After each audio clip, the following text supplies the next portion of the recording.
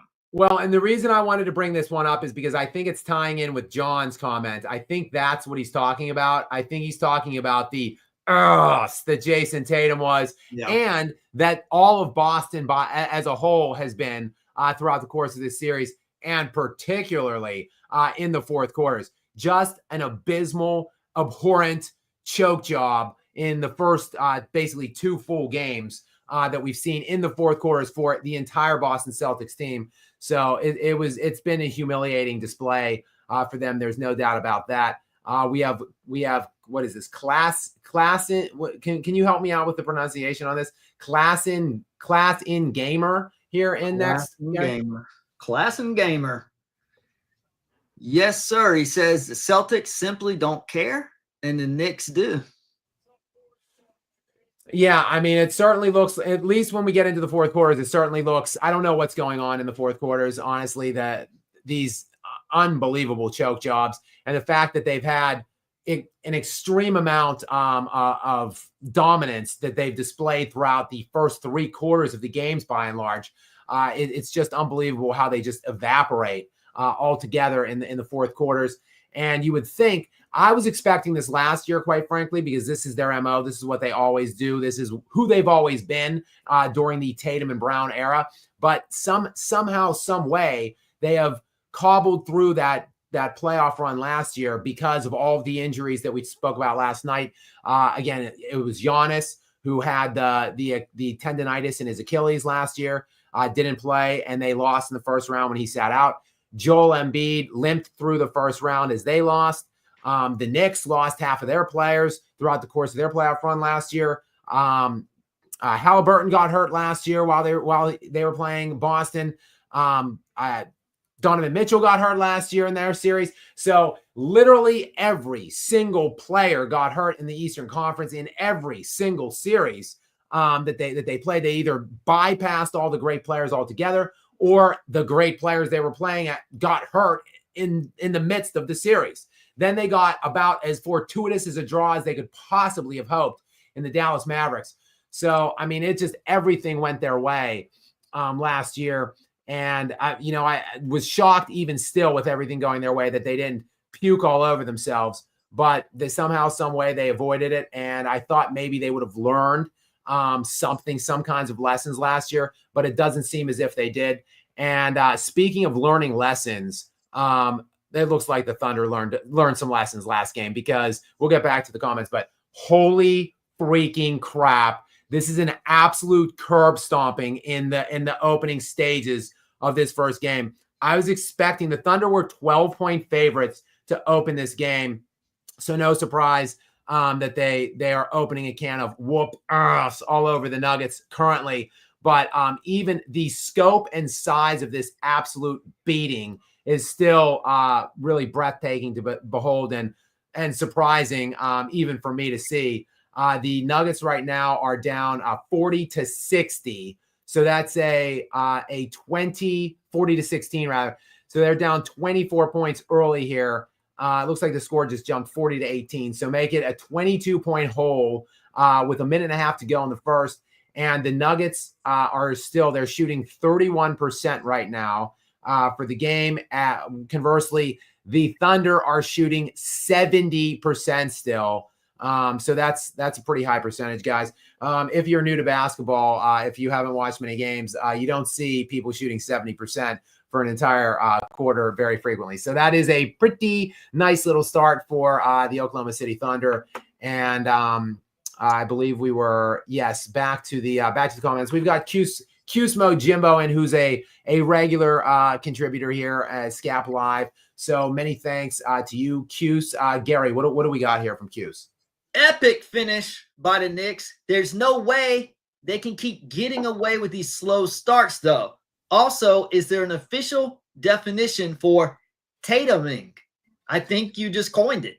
Yeah, great question, Cusmo Jimbo. I think crapping in one's pants, pooping oneself, I think that's probably the official term for Tatuming. It can become synonymous. Actually, it could be like a code word. Like if you don't want someone to know that you have to go to the bathroom and that it is a number 2, you can just say, I need to go, Tatum. Like that could basically be, like a new code word for that. So great question, Cusmo Jimbo. Welcome back in tonight. And we do have another reoccurring member here into the Skap Live Lounge. Stephanie is back. Stephanie, welcome back. Thanks for joining us here on a second night. You were obviously very distraught last night over your Cavaliers falling into that 0-2 hole. And hey, misery, as they say, loves company, because tonight the Boston Celtics just joined the Cleveland Cavaliers. So I don't know, Stephanie, if that's going to make you feel any better or maybe cushion the blow a little bit from last night. Now both of the just crazy favorited teams in the Eastern Conference, they're under no scenario, I don't think was it expected that both of these teams weren't going to be in the Eastern Conference Finals. Maybe something happened along the way. One of them got knocked out. But if you had presented with me at any stage of this regular season and the first round into the first round of the playoffs, that there was some kind of a reality out there that existed where neither the Celtics or the Cavs were going to get into the Eastern Conference Finals, I would have absolutely laughed in your face. So, but it does actually look like we might be heading into that reality. I think, and I'm going to make a bold claim right here in the Skap Live Lounge right now. One of these two teams will win. Either the Celtics or the Cavs. I don't think both, but one of the two will overcome this really, really just difficult hole to imagine getting out of. 0-2 and going on the road, but one of them will. Both of them won't. But these two teams are just too good that neither one is going to make it in.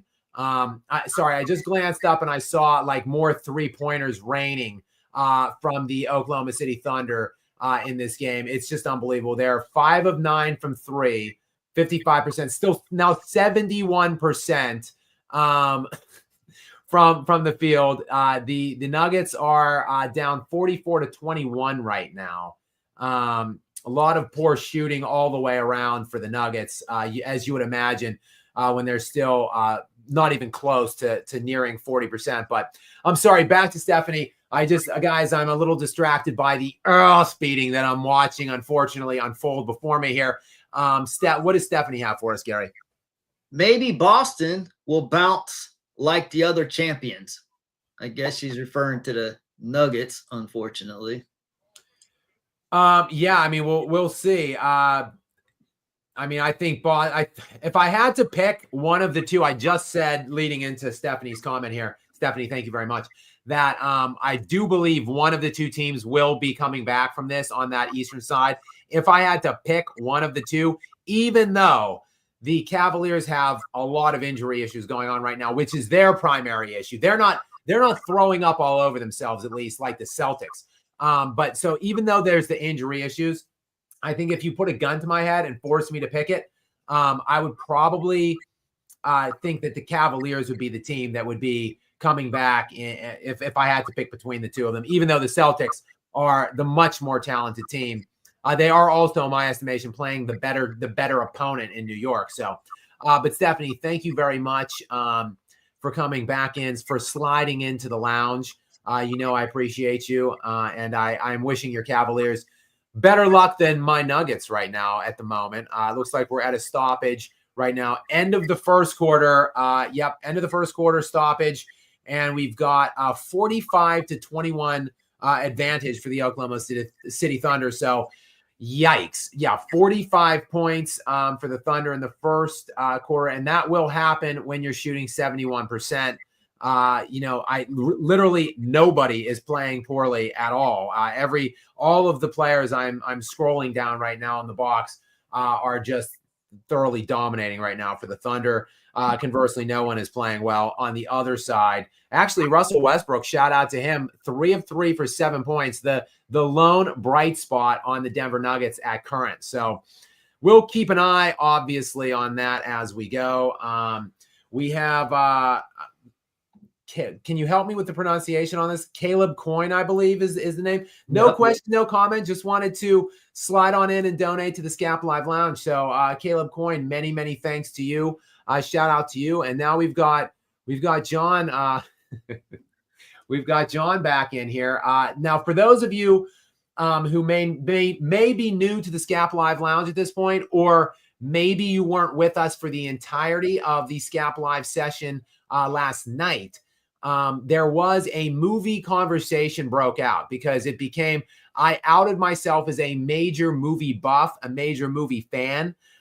So I had a lot of movie questions coming in, and I was talking film, cinema, if you will. And John was one of the guys who was asking me questions throughout the night, or picking my brain on various movie questions. So what does John have to say here, Gary? Robert De Niro movie Wasting Talent. That's the Celtics. Yeah, I would say the Celtics are an epic and pitiful waste of talent. There's no doubt about that. I mean, the team particularly the 1 through 6. I mean, I struggle to honestly think of in this century. So from 2000, in fact, that's a good question for you guys out there in the Skap Live chat area right now. Can you think of a better 1 through 6 grouping of players than this Boston Celtics team this century? So from 2000 to present, present me a better 1 through 6. I mean, you can maybe, I don't know off the top of my head, would maybe suggest possibly the Warriors, the Durant Warriors, the Durant Curry Warriors. But other than that, I would love to see some of your suggestions in the live chat area here on what you think are some better potential 1 through 6 rosters. The Celtics are absolutely loaded from that standpoint. And I thought they would lose to the Thunder in the finals this year, but I had no indication that they would be.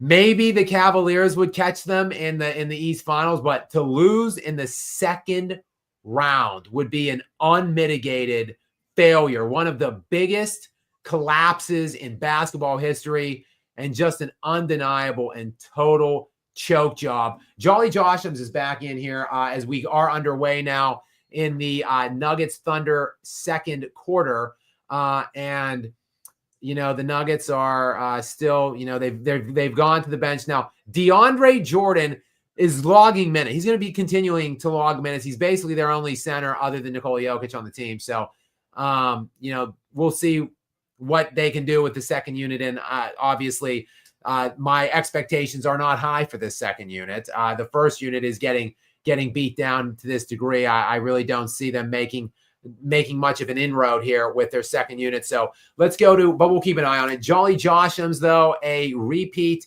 here in the Skap Live Lounge. Gary, what does Jolly Joshams have for us? Well, if anything, at least Boston's consistent. We didn't think they would repeat the first game of going 15 of 60 from three, but they managed tonight to go 10 of 40. So at least they stayed at 25% from the three-point line. Boston, Jolly Johnson says, Boston losing like they are, just shot chucking the game away is such lame basketball to watch. Yeah, great point, Jolly Joshams, and thank you for the donation here to the Skap Live Lounge. We appreciate it. And yeah, I mean, to be totally transparent, I am not the best at math, but I do believe 10 of 40 is 25%, and 15 of 60 is 25%. So they shot 20 less tonight, but the outcome is the same. So 25 of 100 in 2 games. So there you have it. And even a clean 25% on 25, 100 3-point shots in 2 games. I mean, what are we doing out here, Boston? What are we doing? Attack the rim. It was almost, I highlighted the fact that it was a 23-7 run to end the fourth quarter in that game, that Boston Knicks game earlier tonight. And the Celtics made 1 field goal in the last 8:40 of the game. The 1 field goal that they made was a Jason Tatum, like he just ran the length of the floor on the Knicks defense, which was kind of back and set, and just dunked it. It looked like literally the Knicks were like stupefied that the crazy outside the box thinking of Boston to do something other than try to chuck a 3-pointer caught them off guard, and they got like 1 dunk in the last, I think it was like a minute and a half left to go in the game. But aside from that, it looks like they don't even remember how to attack the rim or how to even initiate or execute offense inside the 3-point line. They were totally out of sync down the stretch trying to get Jason Tatum. That last shot was terrible. Like, what is Joe Mazzulla doing? Like, is he drawing plays up? I was not high on Joe Mazzulla either. I did not like that hire. I actually, truth be told, thought that they should have never fired Ime Udoka. I don't know the full extent of what happened there, but personally, I did not like the way that went down and the way his tenure ended there. Houston, I think, is Houston's gain, obviously, Boston's loss.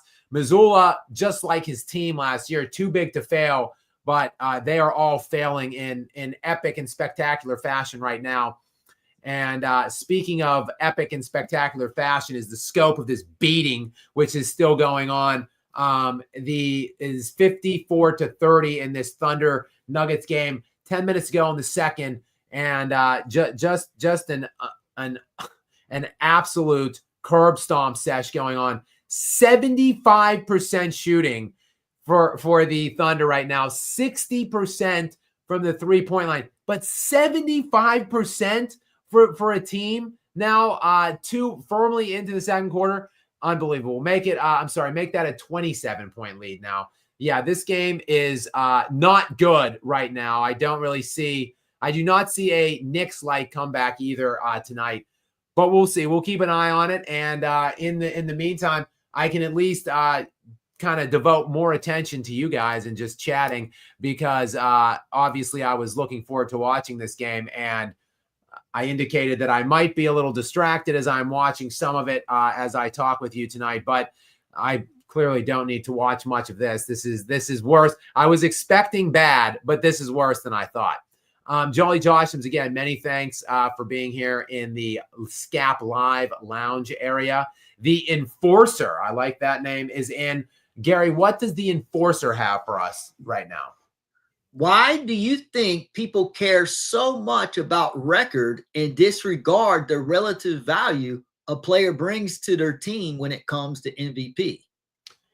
That's a great question. The Enforcer, a great question. I don't know. In the past, I think players, I believe it was up until the 1980s. I think 1980 is when writers took over the voting from the players. So the players were voted on league MVP until I think the 80 season, and then the writers took it over.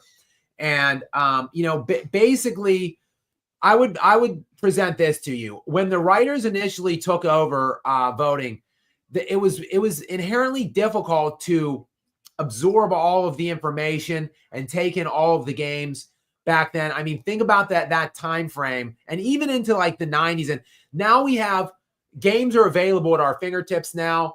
League Pass obviously has been a thing for years and years. I've had League Pass for many, many years. At least I did when Kobe Bryant was still roaming the earth. I watched every single game Kobe played for the last several years of his career, and many other out of market games. There, I would have basically watched pieces of every game every night for years, thanks to League Pass. But I think a lot of the people voting on these things, maybe just quite frankly, could not see all of the games. Like they're not watching every game of every candidate. So really, you just look for these certain like resume talking or building points. And that's kind of the way it went for several years.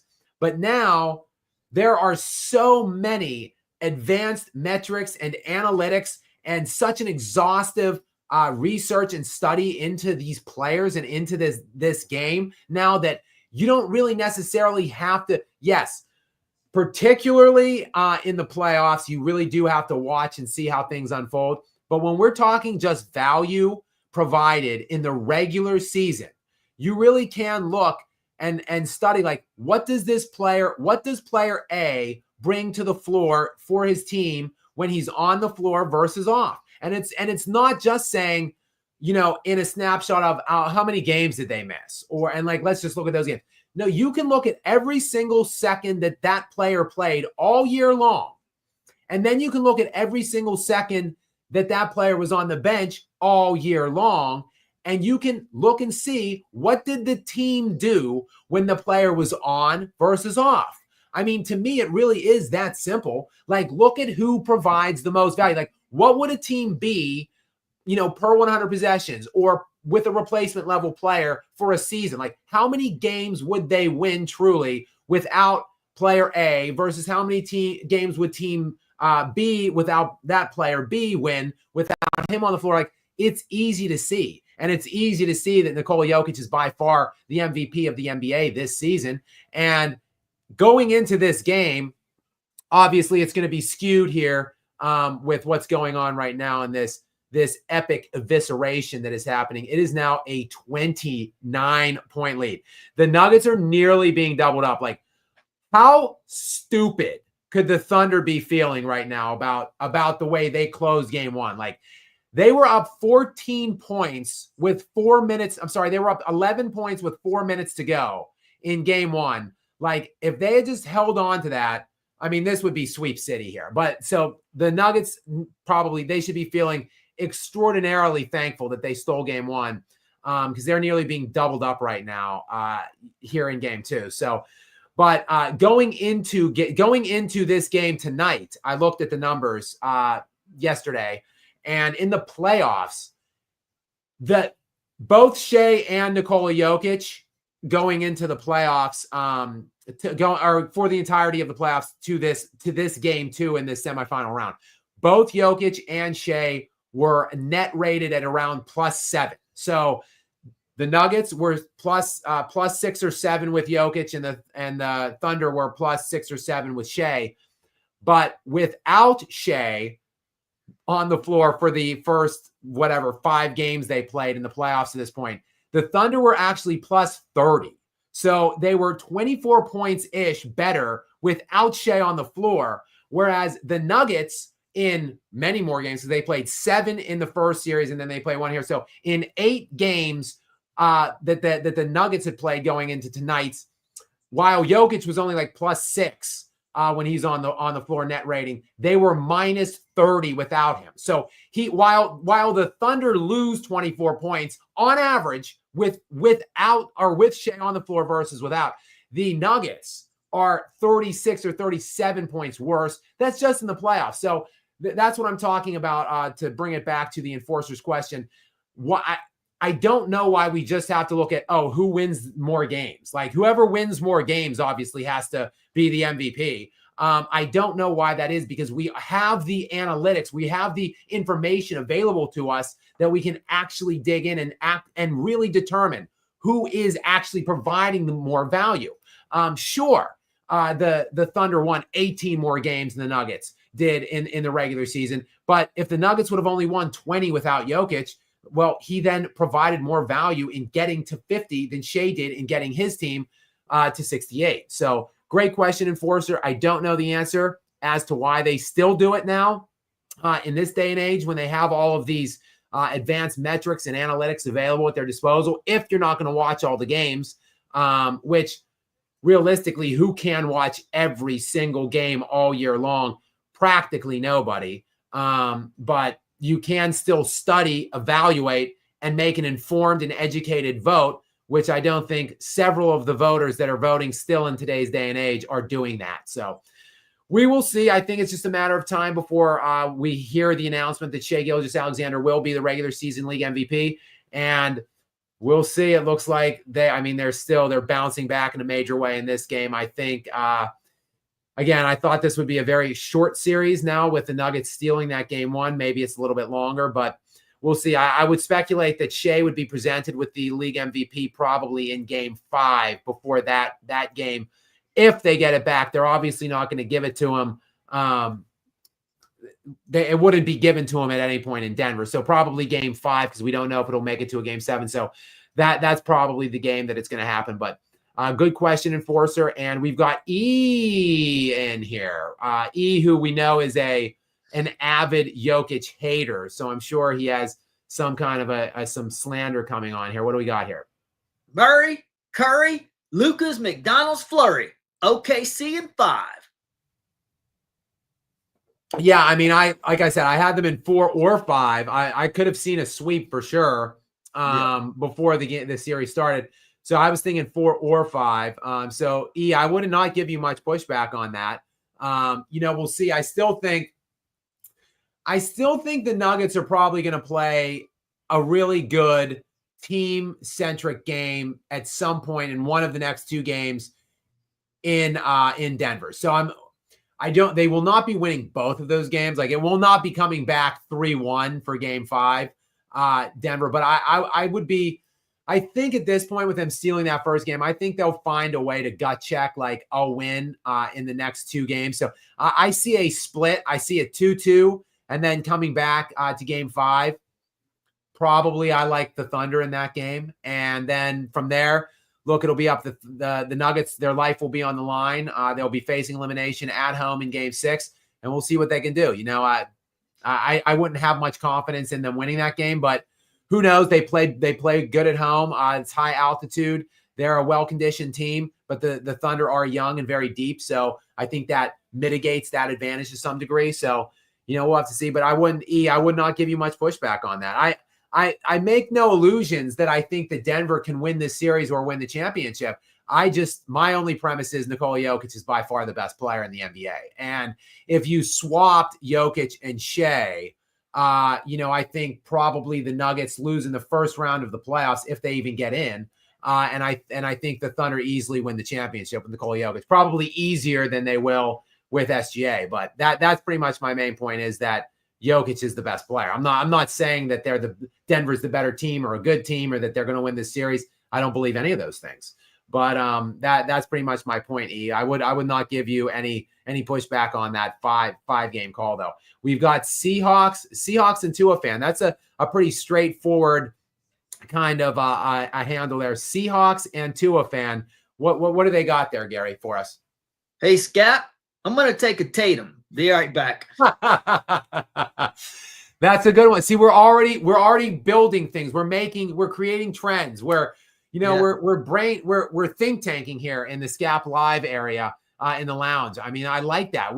Maybe we can get this on Urban Dictionary or something. Or I don't want to shoot too high and suggest we can get this in Webster's, but yes, we can have kind of like a pseudonym for pooing. Could be Tatuming No, or like, yeah, I got to take a Tatum. no, So it's a LeBron, which another fan a couple live streams ago said that. He said, Skap, I wanted to let you know I'm on the toilet dropping a LeBron. I mean, so there you go. And some of these things can be synonymous. Tatum, LeBron, little game James Larden. There's a couple that you can use, because we don't need to have just one word. There's multiple words for that term, right? Like so why not have a couple different code terms for it? I mean, we can have Tatum, LeBron. We can also think here in the Skap Live Lounge, who would be the Mount Rushmore of chokers? I'd like to throw that over to the live chat as well. Over to NFL, what do you think about Lamaring? Say it one more time. I'm sorry. What do you think about Lamaring for Lamar Jackson? I'm Lamaring. Anyone that knows me or my brand or my content or whatever knows I do love the NFL. I don't talk about it much at this point, but I would like to get more into it. And I think very little of Lamar Jackson. I think he is an absolute bum and a choke artist.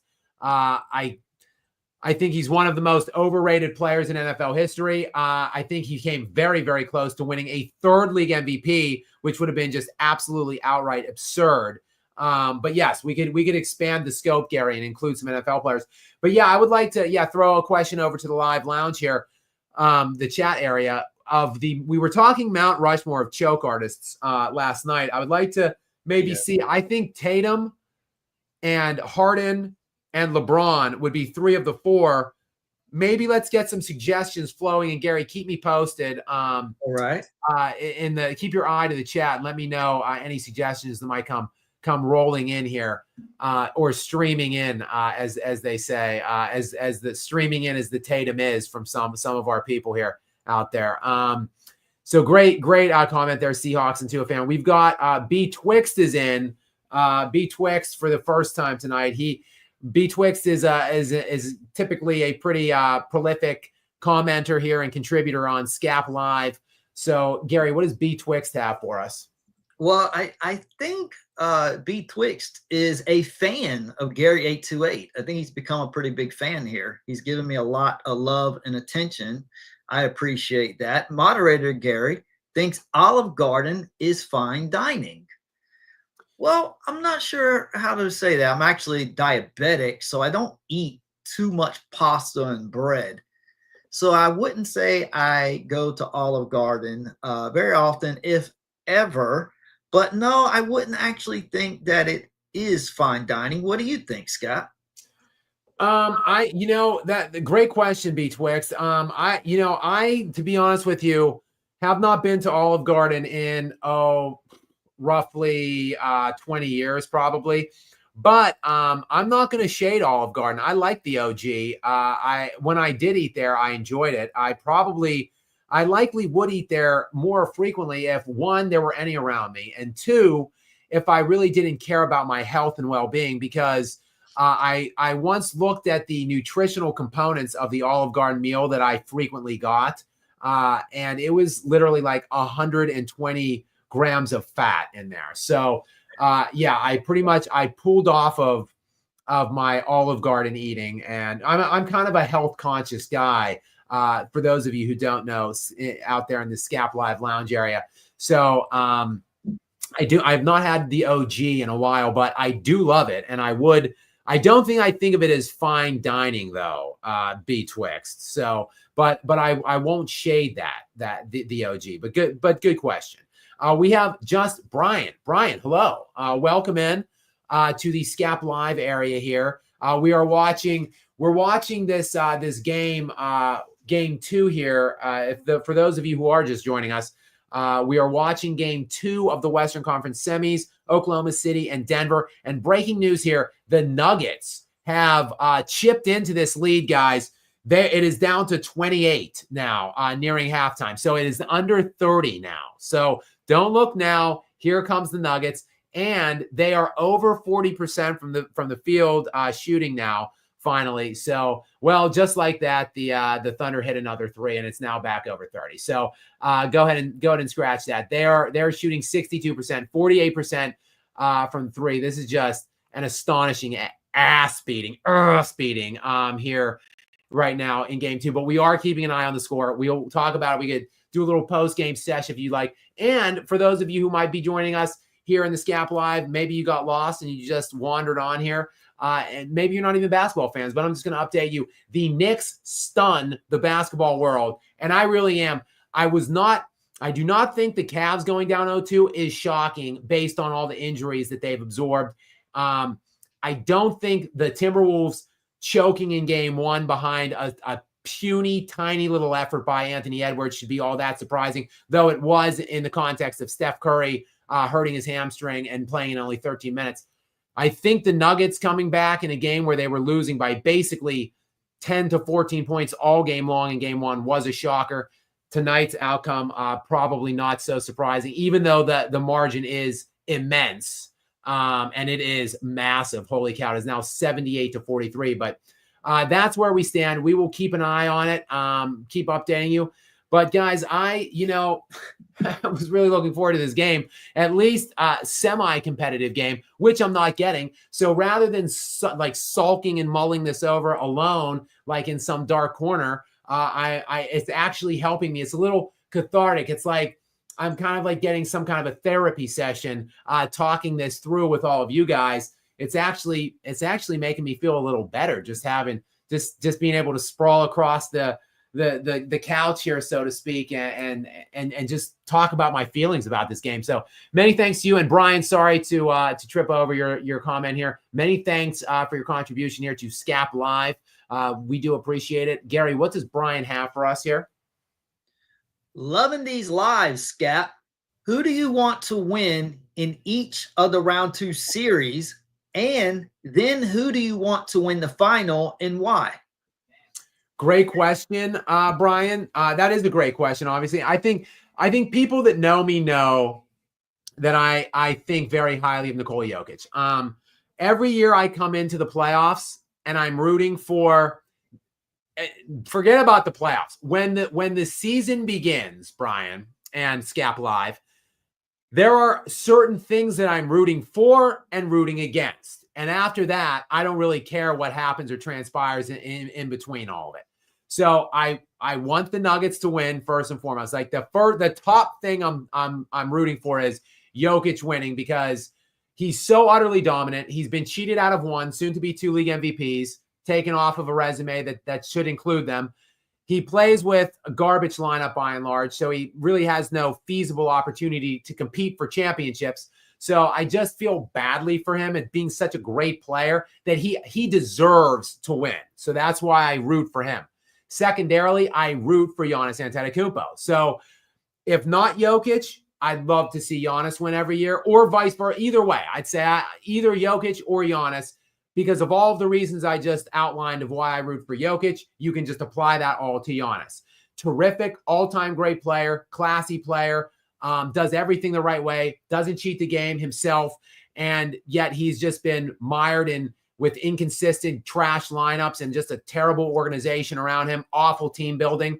So I root for Giannis and Jokic first and foremost above everything else. And then next, really, I root against things. I root against LeBron every year. Why? Because he already has more than he deserves. This guy should have realistically like 1 or no championships, but he just stole as many cheap, putrid, garbagey, super team, mercenary rings as he could somehow stack on his just ridiculously overflated resume. So I root against him. And then I must admit, root against the babyface assassin, Steph Curry, just because I think he too has 2 rings that he does not deserve. And so look, I'm saying LeBron doesn't deserve any of the 4 that he has. Curry doesn't deserve 2 of his. But both of them, Curry and LeBron, have built these all-time legacies on the back of some of these garbage rings. So I don't want either one to get any more. So, Brian, to answer your question, I root for Jokic or Giannis to win every year, LeBron and Steph to lose every year. And after that, quite frankly, I don't really care. Like everything else is a neutral to me. I have no rooting interest necessarily. I'm just watching and enjoying it. And now I'm talking about it and reporting about it here. I think if I look through the series, though, like who do I want to see advance in these series? Well, coming into this round, I think I was probably rooting. I know I just said I root against Steph, but I don't like the matchup for Minnesota and the Nuggets. If the Nuggets would somehow get through this series, which I thought there was no chance that they could, but just in the small minor chance that they got through, I didn't want to see Minnesota. So in the West, I was probably rooting for Denver and Golden State. And then in the East, I was rooting for Boston, and I don't like Boston particularly. And I have nothing against Cleveland, but again, I'm neutral on them. I just wanted to see those two great juggernaut Eastern Conference teams and a very exciting and fun up and down, back and forth 7-game Eastern Conference Final Series. So essentially, I was rooting, for the two favorites, chalk on the other side. So I was rooting for two upsets on the West in Golden State and Denver, and I was rooting for the chalk to advance in the East with Boston and Cleveland. And it looks like, well, practically, it looks like I'm going to get nothing that I want at all. It looks like all 4 teams that I was looking for or hoping that would win coming into this round are all going to lose. I still am on record, like I said earlier, that I do believe either Boston or Cleveland will come back and prevail ultimately in their series. But right now, the money would not be on either one. And then, of course, I think Denver's going to. I think they might make it a little bit closer moving forward in this series, but I certainly don't think they're going to win the series. Nothing I've seen in the first 2 games has deterred me of that. And while Golden State did steal game 1, we can get into this a little bit later, or we could talk about it a bit now. While Golden State did steal game 1 on the road last night against Minnesota, really largely destroyed Minnesota, just bullied, dominated them from start to finish, never really lost control of the game. Steph Curry did go out early in that game. He played only 13 minutes. He was diagnosed today officially. It is a grade 1 hamstring strain, a grade 1, which is typically indicative of at least a 7 to 10 day absence. So I speculated last night on the Skap Live After Dark area that we would not see Steph Curry until at least game 4. Now, official word, we don't really have a concrete timeline on that as of yet, but unofficial sources close to the situation are speculating he will miss through game 4. So maybe a return for Steph Curry in game 5.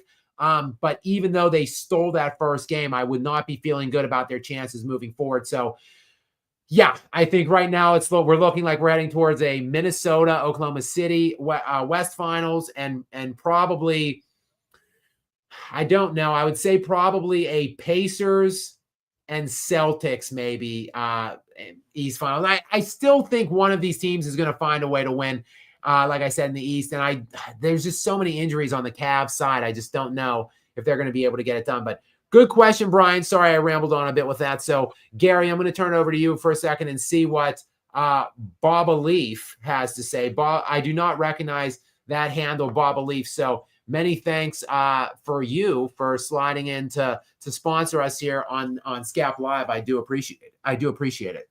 The Celtics should come back in this series. They should have gotten the memo. Hey, maybe we should stop chucking up so many threes and get back to playing fluid basketball. I think they're going to get back because it's not like the Knicks are just dominating them. The Knicks are not playing great either until the fourth quarter. Yeah, but the problem is, Gary, I know I'm with you. Like, they are so much better than the Knicks, but like ultimately at some point, like you have to put it all together. Like if you play 1,000 times, if they played 1,000 times, probably the Celtics win like, I don't know, like 920 of those 1,000 games. But ultimately they're only playing 7, and the Knicks have 5 opportunities now to win 2 of them. Like the Knicks are probably, they're going to get at least 1, I think, of the games back in New York. So then it's 3-1 and Boston's going to have to win 3 straight games. Like, I don't know, with as prolific of choke artists as Boston is, like, I just don't know if they can manage to not throw up on themselves and soil their panties at least once in the last back half of those 3 games. So I just don't know. Like, I'm with you. They should probably still get back into it, but I just don't know if they can. I think they will. Anyway, Bob Leaf, what's Bob Leaf got for us? I've got something. I'm going to chime in here and give my answer, and then I want for you to say what you think. Do you think MPJ and Aaron Gordon should be traded this offseason to get Jokic some help? Let me chime in real quick. If they could trade Porter, yes. Aaron Gordon, no. You keep Gordon. I would trade Murray before Gordon.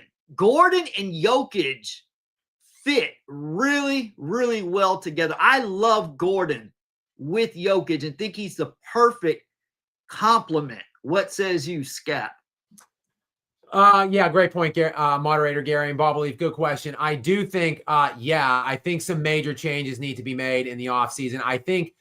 I mean, if Jokic missed more than 12, Jokic has played, he's so durable and so consistent. He's played the second most games of any player in the entire NBA over the first 10 years of his career. So in the last decade, no one has played more than Nikola Jokic other than, oddly enough, Kentavious Caldwell-Pope, who used to be a teammate of Jokic's. But so Jokic, he actually missed a lot of games for him. I know a lot in this day and age, players barely play 50 games these days. So say what you will about that, but 12 for Jokic is a big miss. And they were looking towards the end of the season that they might fall into the play-in range. So I think had Jokic had a bit more injury this year or missed maybe 12 or 15 games, they might not have even made the playoffs. If he missed more than 12 games, I don't know that they would have even qualified for the playoffs. They should have got run by the Clippers. And now they obviously should get run by, we have a collision here. Some Nuggets are down. It looks like, is it Watson? Yeah, Watson is holding his something. He looks like he collided with Russell Westbrook. Yes, there was a little collision on the. Oh, yeah. Peyton Watson looked like a pretty gnarly ankle sprain there underneath Westbrook, who fell on him in a collision underneath the basket here as we near halftime. There's 14 seconds remaining in the second, and it's still approximately a 30-point game. But sorry, I'm kind of spitballing here, Gary. Let me get back to Bob Leaf and the question and your point, which. My point was, though, that the Nuggets essentially are barely a playoff team, and they certainly shouldn't have been out of the first round, and they're going to get bounced in the second round for the second time in 2 years now. I think the writing is on the wall. This team is not good enough to compete, even with the historical excellence, the unparalleled almost 5-year peak that Nikola Jokic has put forth. Just not enough. I mean, they did somehow get the one title, but I mean, I think we see they're not a competitive team in the overall landscape of the Western Conference with what they have now. They were a horribly mismanaged team for years, thanks to Calvin Booth, the deadbeat scrub general manager that they had, unfortunately, for a few years there. So they're really strapped with some terrible looking contracts. MPJ, though, I believe is coming up. He will be in the final year of his bad contract, which was paying him about $40 million a year. So next year will be his final year. So it's always an easier contract to move, even if it's a terrible contract like this one was. It's easier to move it when it's an expiring contract, which it will be. So I think certainly Michael Porter Jr. is going to be like the leading candidate to be moved in the offseason here. But I got to echo your point there, Gary. Aaron Gordon's one of the few players I actually like on this lineup. So I realistically would not look to move him. Not only do I think he fits really well with Jokic, I think the two of them are very, very close as well. He actually went to Serbia to visit Jokic in the offseason one year. Mm-hmm. And he brought Jokic this gift, this like custom-made like saddle, his horse saddle. So the two of them are very, very close. And I do like the way they play as well with each other on the court. So I would not be looking. I would do whatever I could to trade Murray and or Michael Porter Jr. or both. Honestly, I would love to get rid of both of those players. To your question, Bob Leaf, but I do think some massive changes are going to be in the offing this summer, because whatever, I think it would have been probably more pressure and more pronounced had they lost in the first round to the Clippers, which they very nearly did. It went to a 7th game. So it's not like they resoundingly won that series. And they were, I think, a pretty lofty underdog, in my opinion. But now, look, there's no shame in losing in the second round to the Thunder, but you kind of have to just see the way it goes. They're getting absolutely obliterated right now in the first half, which breaking news, we are at halftime now, and it is 87-56. So, I mean, quite frankly, this is a historically great Oklahoma City Thunder defense. I mean, I'm not even mad at 56 points. I don't even, hang on one second while we discuss this second half. My little buddy wants to come up and say hi. My best friend, for those of you who have joined us in previous days. This is Luna, my best buddy. Luna, come on, say hi to everybody. Yeah, good girl. You guys, you didn't really see it, but she's a big Nuggets fan. So she has a Nuggets jersey on. So she was really excited for tonight's game too. So she wanted to come up and sit on my lap because she's feeling a little heartbroken at halftime right now. So I'll just pet her little head and make her feel better about that. But I'm not even mad though at the 56 points again. 87-56 at halftime.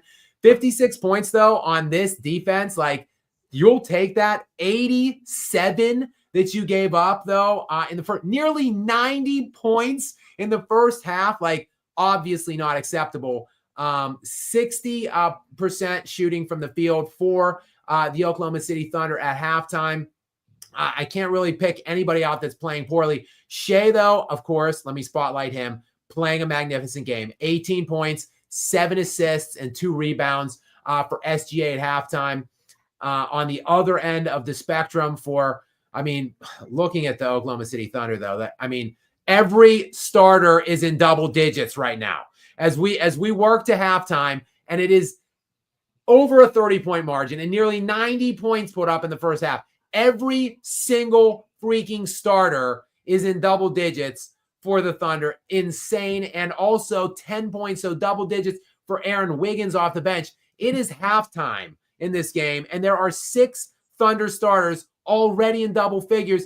And we've got Wallace as well with 8 points on the bench. So there's going to be a whole lot of scoring on the side of the Thunder. On the other side, we've got Nikola Jokic. Look, Jokic was 5 of 11 shooting in the first half until the final.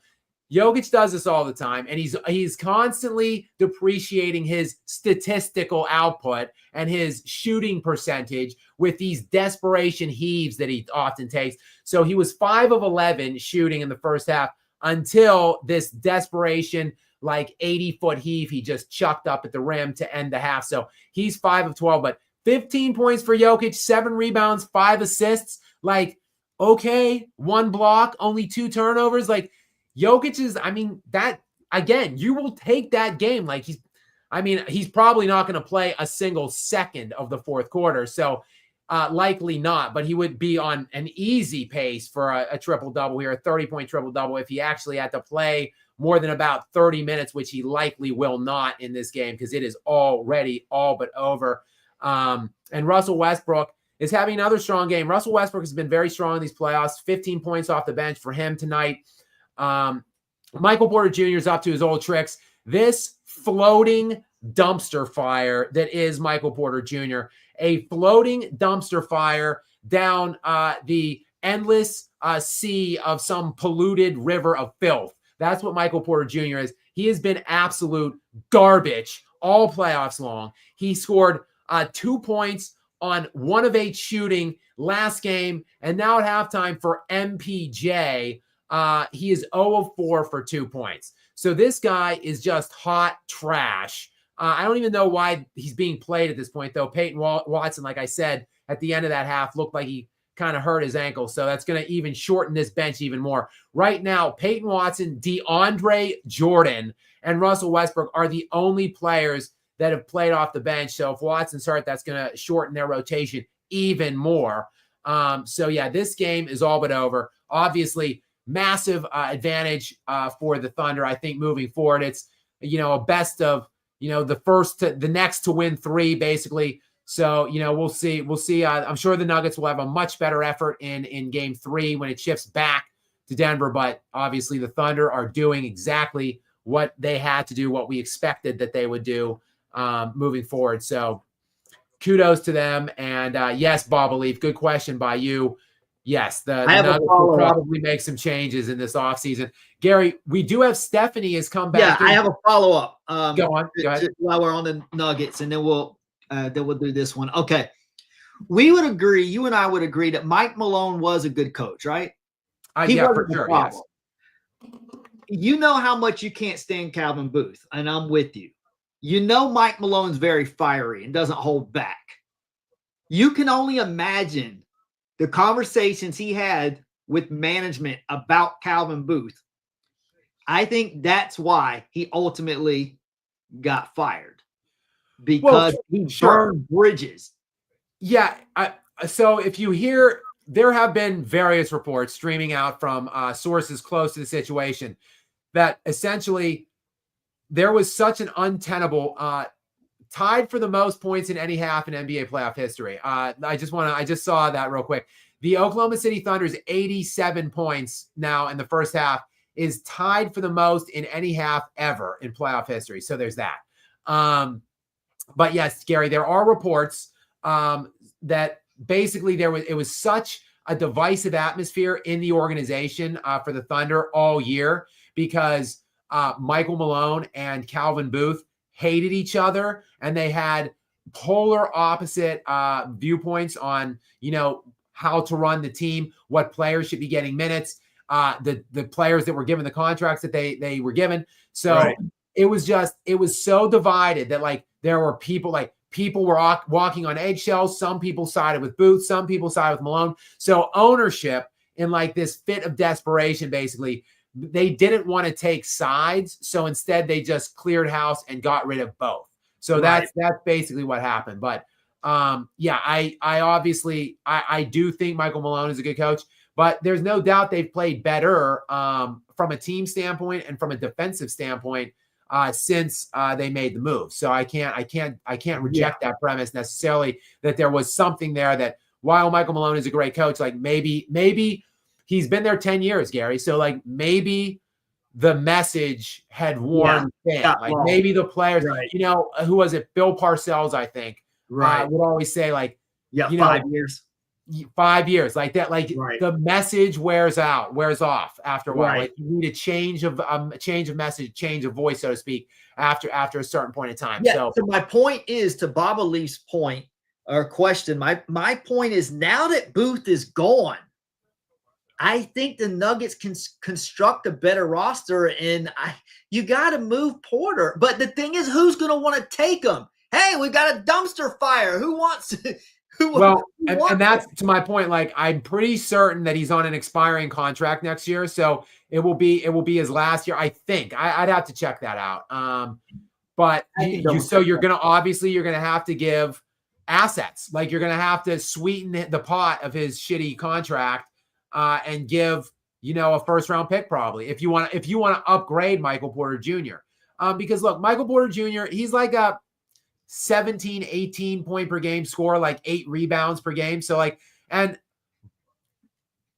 based, like, you would think he's a good 3-point shooter. He should be a decent rebounder. He doesn't defend at all. I've never liked Michael Porter Jr. I think he's injury prone. He came into the NBA with back problems. And to me, like, back problems is just a ticking time bomb for a 6'10" player. So like, I would be trying to move out from under him as quickly as I possibly can this summer. But, we'll have to see, Gary. I see you're looking at something. Did you check on the contract situation there on MPJ? Yeah, I'm not sure if they're talking about before or after the season, because he said he signed it in 2021, a 5-year deal for $179.3 million.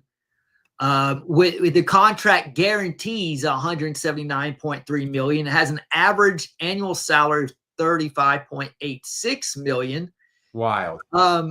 That's wild money. That is wild money for a guy that can't put the ball on the floor, can't defend, is not that good of a rebound for his size, and is it supposed to be a spot-up, knockdown 3-point shooter, and yet it seems like every playoffs he's shooting like 2 of 10. Every playoff game he's like 2 of 10, like 1 of 7 from the 3. Like, it seems like every year there's that kind of shenanigans going on in the playoffs. So It's just ridiculous. Okay.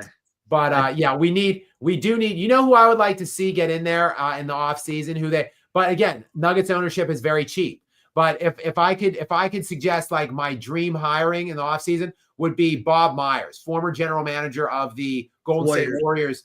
That guy just didn't rest on the laurels. Like, right. Golden State, I hated the Kevin Durant move because I thought that it really destroyed the competitive balance of the league. LeBron had already destroyed the competitive balance of the East with his super teaming shenanigans. But then when Golden State did it, like, it was a foregone conclusion that the Warriors and Cavs were going to the finals every year. But Bob Myers basically saw a team like, look, we won a title around Curry. We lost the title with the 73-win team. Let's swing for the fences and get Kevin Durant. So, like, I think Bob Myers would respect what he has in Nikola Jokic, respect the limited amount of opportunities he has to maximize that prime, and would make big moves, impactful moves. So if it were up to me, like, that would be a perfect hiring. But Bob Myers is a little bit older. It seems like he's pretty content in retirement, just being an ESPN analyst or whatever, not going through the strain and the rigors of the seasons anymore. So we'll see. It will probably take a pretty penny to lure him out of that. And the cheap Nuggets ownership is going to have to pony up the cash on that one. But we'll see. It will be an interesting conversation. Of course, we're getting ahead of ourselves because the Nuggets season isn't over just yet. It just kind of feels that way on the heels of what is an 87-56 blowout lead. And actually, surprisingly, the Nuggets scored 35 points in the second quarter. I mean, again, they scored 56 points in the first half, which, again, is not terrible for playing against this hellacious, historically relevant Oklahoma City Thunder defense. But again, when you give up 87, I mean, they've 17 of 18 from the free throw line were the Thunder in the first half, 10 of 23 from three, 44%, and 60% overall from the field. They've got 6 in double digits, and it's going to be at least 7, if not more, depending on how much garbage time we get, which seems to be like we're headed towards in the direction of a lot moving forward. But luckily for me, I don't actually have to pay that much attention to it because I'm talking to all of you guys. So I'm glad in a way that I'm on here, even though I'm not enjoying this game very much. But let's see. Let's get back to Stephanie because Stephanie is still hanging out with us here in the lounge. Stephanie, thanks for being here. And Gary, what does Stephanie have for us? Well, when she mentioned earlier about champions losing, maybe the Celtics are following that trend. She's just saying I'm referring to the 20s champions pretty much bouncing in the second round of the playoffs, following playoffs, which is crazy. Also, yes, thank you, Celtics. Yeah. So she's right. Look at so the 20s champions are as follows. We've got what Lakers. 20 was the Lakers, so they're out. Warriors. Then 21. Well, no, 21 was the Bucks, so they're out. That's what I said. I said Lakers, Bucks, then Warriors. Out. Warriors are still playing. Then Jokic, so they're looking not great right now. And of course, the Celtics are not looking great right now. So yeah, good point, Stephanie. It looks like we'll see. The Warriors are up 1-0, but the Nuggets were also up 1-0. And the Nuggets at least still have their best player and the best player in Nikola Jokic. So they have a fighting chance, unlike the Golden State Warriors, who looks like they might not have Steph Curry till at least game 5. And that is best case scenario, probably. He's going to miss at least the next 3 games. But this is a guy he's either 35 or 36, a guy with a history of lower body injuries. And the hamstring is a notoriously difficult injury to heal. There is a high chance of reoccurrence of injury. And Steph Curry runs about 10 miles a game, it seems like, out there. So who knows? I wouldn't be surprised maybe if we don't see him at all the rest of the way. Maybe if they're facing elimination, he comes out and plays that and we see what it looks like. But great point, Stephanie. And again, I'm sorry for your Cavaliers. I'll be rooting for them to get back into it. But thank you for your continued support of us here at the Skap Live Lounge. I do appreciate you. And speaking of continued support, we've got our friend, our good friend of the show here, John Ratcliffe, is checking back in. What does John have to say, Gary? I just want to chime in real quick and say, because I don't know it. Maybe you mentioned this, but I don't recall you mentioning this particular detail. Boy, oh boy, did you just see the last final sequence that Boston had when they just utterly crapped the bed with Jason Tatum? How, okay, if you take a game-winning shot at the end and you miss, so be it. But they had 12 seconds to at least put up one shot, and you want to try to get a shot off to leave enough time to rebound and a follow-up shot if possible. How do you not even get a shot off? And Jason Tatum is supposed to be mentioned in the same breath as guys like Jordan and Kobe. This guy dribbled around aimlessly and then did not even get a shot off. He got blocked, and there was no time for them to even follow up and foul and try to play the foul game or anything.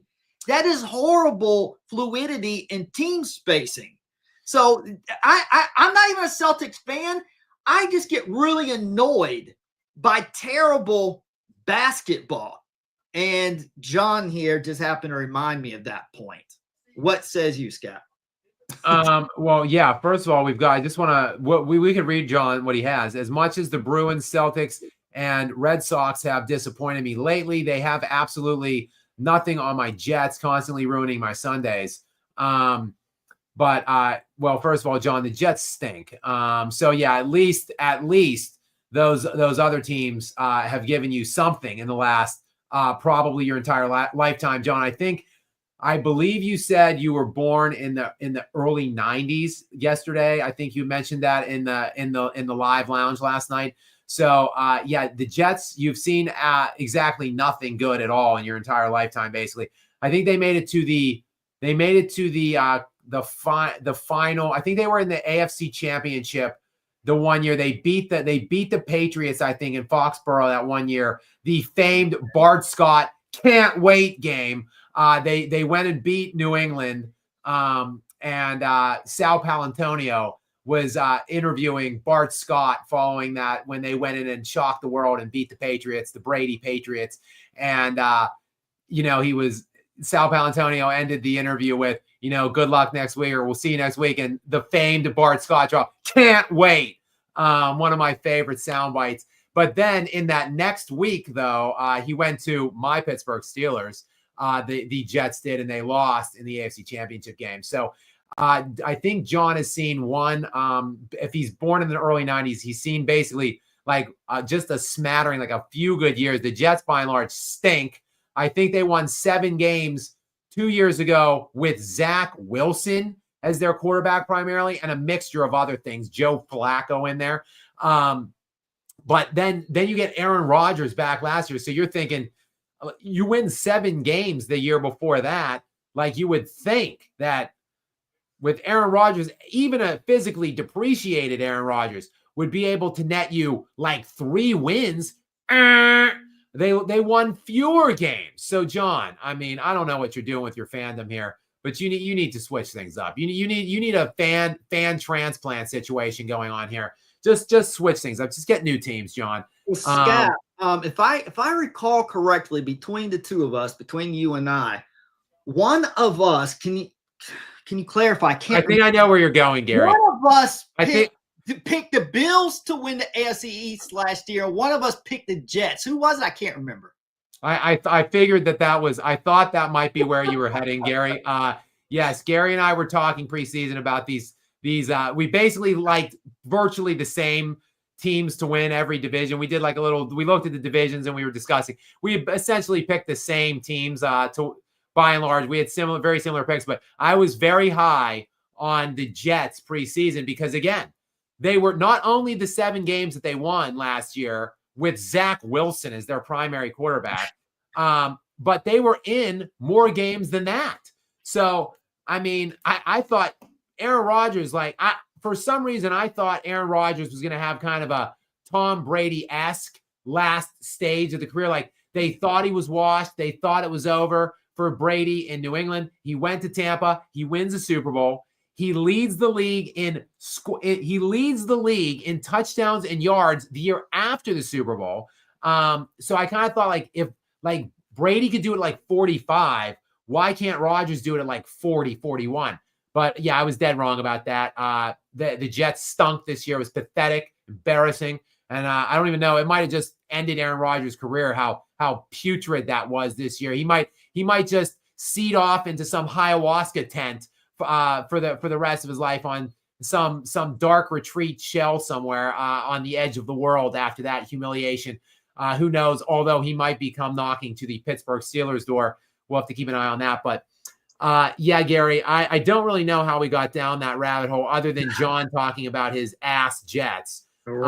Speaking of ass, though, Gary, the second half has begun in this abomination of a basketball game that we're watching right now here with you guys. We're about a minute and a half into this game and into the second half rather, and the Thunder have opened on a mini little 4-0 run, and yeah, it's just this game is obviously over. They're actually, it looks like they're looking at another. Jokic got called for a flagrant foul in game one, if you guys remember, and now I think they're looking at another one right now on Isaiah Hartenstein. They're seeing if Jokic maybe threw an elbow. I don't think that the one in game one that he got called for, undeniably a flagrant foul. Jokic went over and apologized immediately. I don't think this one raises to flagrant foul standards. Well, I think that was I don't even think that was a foul on Hartenstein, I think. So my volume is on low, so I'm not sure what the outcome of that challenge was, but I do not think, I think they are calling it a non-flagrant foul. So it's side out. It is side out for Nuggets, but the Nuggets are getting killed here is my only point here. It is still vacillating back and forth. It's over a 30-point game still there. So let's stick to these comments here, Gary. I'm using my offhand here because I have my best buddy Luna, my best friend, sitting in my lap, and she's got her little head in my arm because she's very distraught about the Nuggets tonight. She had her Nuggets jersey on and she was very excited. So I'm just petting her and making her night feel a little bit better. But so I'm using my offhand. So if I'm navigating a little oddly, or if I skip over a super chat here, Gary, keep me honest on this. We've got Isaac back. Isaac, who is a repeat member here in the Skap Live Lounge. So Isaac, welcome back. Many thanks to you for being here. And what do we have here from Isaac, Gary? We've got KD and James Harden team up to choke next year. That's an interesting premise. So, like, where, Isaac, or I guess we can speculate for Isaac, you're thinking KD to the Clippers? Is that because KD's out of Phoenix? So are we thinking if they've already indicated the Clippers ownership has already indicated that they're moving forward next year with Harden and Kawhi still. So I don't think that they could pair up in some other destination. So I guess Isaac here is speculating that maybe KD is going to go to the LA Clippers. I don't know about that. I mean, that would be, the Clippers have a nice assortment of like talent surrounding those two players. I don't think they would want to give up the assets that it would require to bring in a 37, 38-year-old Kevin Durant. But I mean, stranger things have happened, Isaac. I would be surprised. I think there will be a market for KD this summer. I think the Nuggets, actually, speaking of them right now, and the beating they're getting. And we've talked earlier about, how ways maybe that the new general manager that's going to come in to Denver, ways that that person might be able to improve the supporting cast situation around Nikola Jokic. But, I would not like, as a Denver guy, I would not like to see KD there. And I don't know. I think there are places that might make sense for KD, but I don't think the Clippers are one of them. But that would be interesting to see that maybe those two guys repairing with Kawhi Leonard, which Gary, if you remember, and panel, whenever the team up happened with Paul George and Kawhi Leonard, that the initial call that Kawhi Leonard was trying to get was KD. So Kawhi Leonard, when he was leaving Toronto that summer and trying to go to a new team, he wanted KD was his first pick to go to the Clippers with him. Instead, it ended up being Paul George. But let's see what Manley is back in. Also, Manley is a repeat member. He is a regular sponsor here in Skap Live. So thank you, Manley. Welcome back in to Skap After Dark here.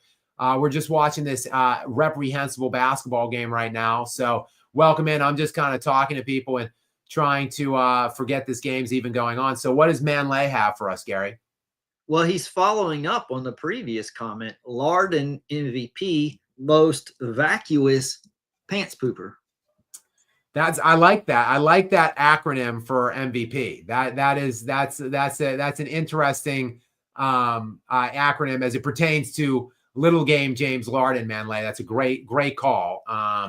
So I like that. Maybe I could work that in some kind of an upcoming video down the road, possibly.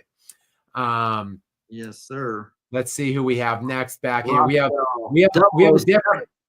have a different name I do not recognize here. I don't recognize, at least. Roswell 007. Secret agent. Welcome in. And it's an interesting comment. David Adelman looks like Alfred E. Newman. David Adelman looks like he's like 12. And I really think he just needs to go to a barbershop and get a trim. I'm like, your hair looks like it's going all different directions. I think you got the access and money for a haircut. Does he not look like he's a 45-year-old, 12-year-old? Yeah, I mean, I wish we could get like a little split screen situation. I'm not well versed enough in the live stream situation here yet, guys. But maybe sometime down the road, this is something that we could do whenever I become a little bit more well versed with this thing. We could get a little split screen up here of David Adelman or Alfred E. Newman. I'll have to look at that when I get offline. But I think I want to say Roswell 007 off the top of my head. That's a pretty good call. So I would co-sign that. And I thank you for your contribution here to Skap Live. And we do have a regular sliding in here now. Do you know who Alfred E. Newman is, Scott? Yes, I do. I have to concur with. Did you pull it up? Did you pull it up? Are you looking at it right now? It appears Newman is the poster boy for Mad Magazine, and the ears are. Oh my goodness! Yeah.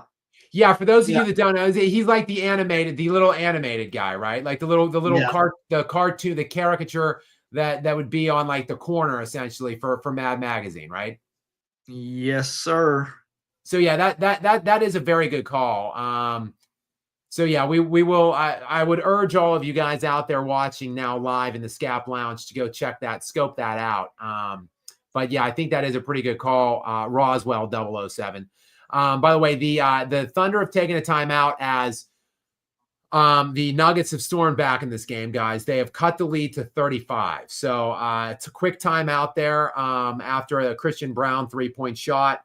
A quick timeout by the Thunder to stop the bleeding here and make sure that this lead doesn't get under 30.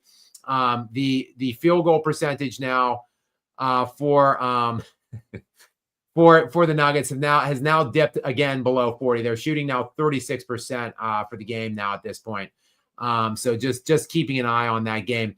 Unfortunately, I really wish I wasn't keeping an eye on the game. So let's get back to the questions and comments here from the Quiet Man, who is back in. A Quiet Man who is a regular sponsor here in the lounge. So Quiet Man, many thanks to you for coming back in. And Gary, what is the Quiet Man have for us?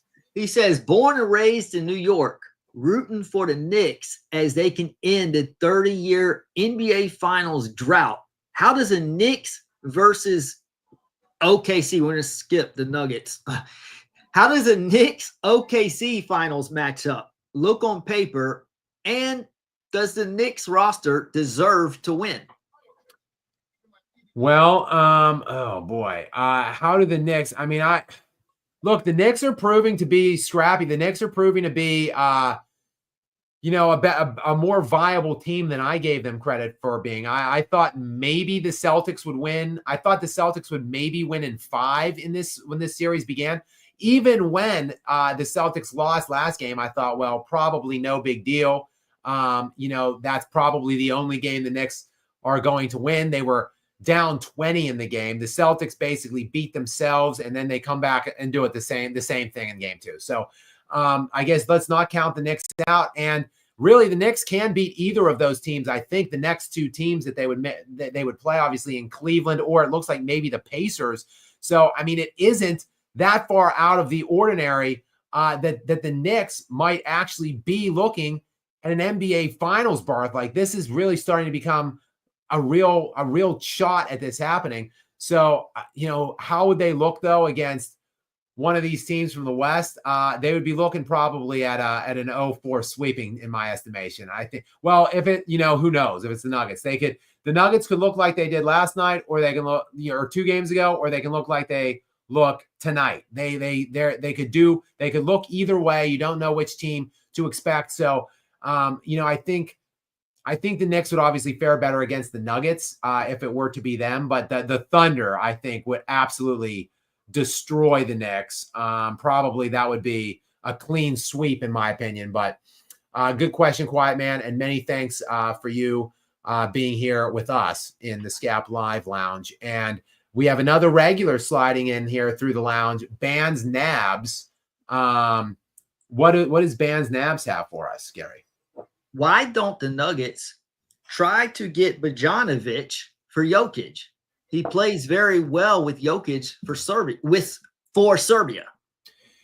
Yeah, it's a great question, Bands Nabs. I was asking myself that same question this year at the freaking trade deadline when Bogdanovic was traded I believe he was on the Hawks, I want to say, at the time. So heading into the trade, the day of the deadline, Bogdanovic was traded, I believe, from Atlanta to the Clippers at the deadline. And I was thinking to myself, look, if you're not going to get Jokic something legitimate, if you're not going to get rid of Michael Porter Jr.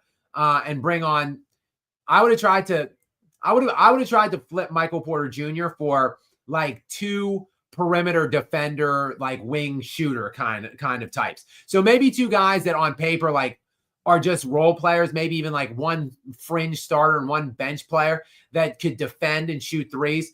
I personally would have tried to flip MPJ for something like that, a package like that. I did not like the Zach LaVine thing that was being pushed for a couple months leading into the trade deadline.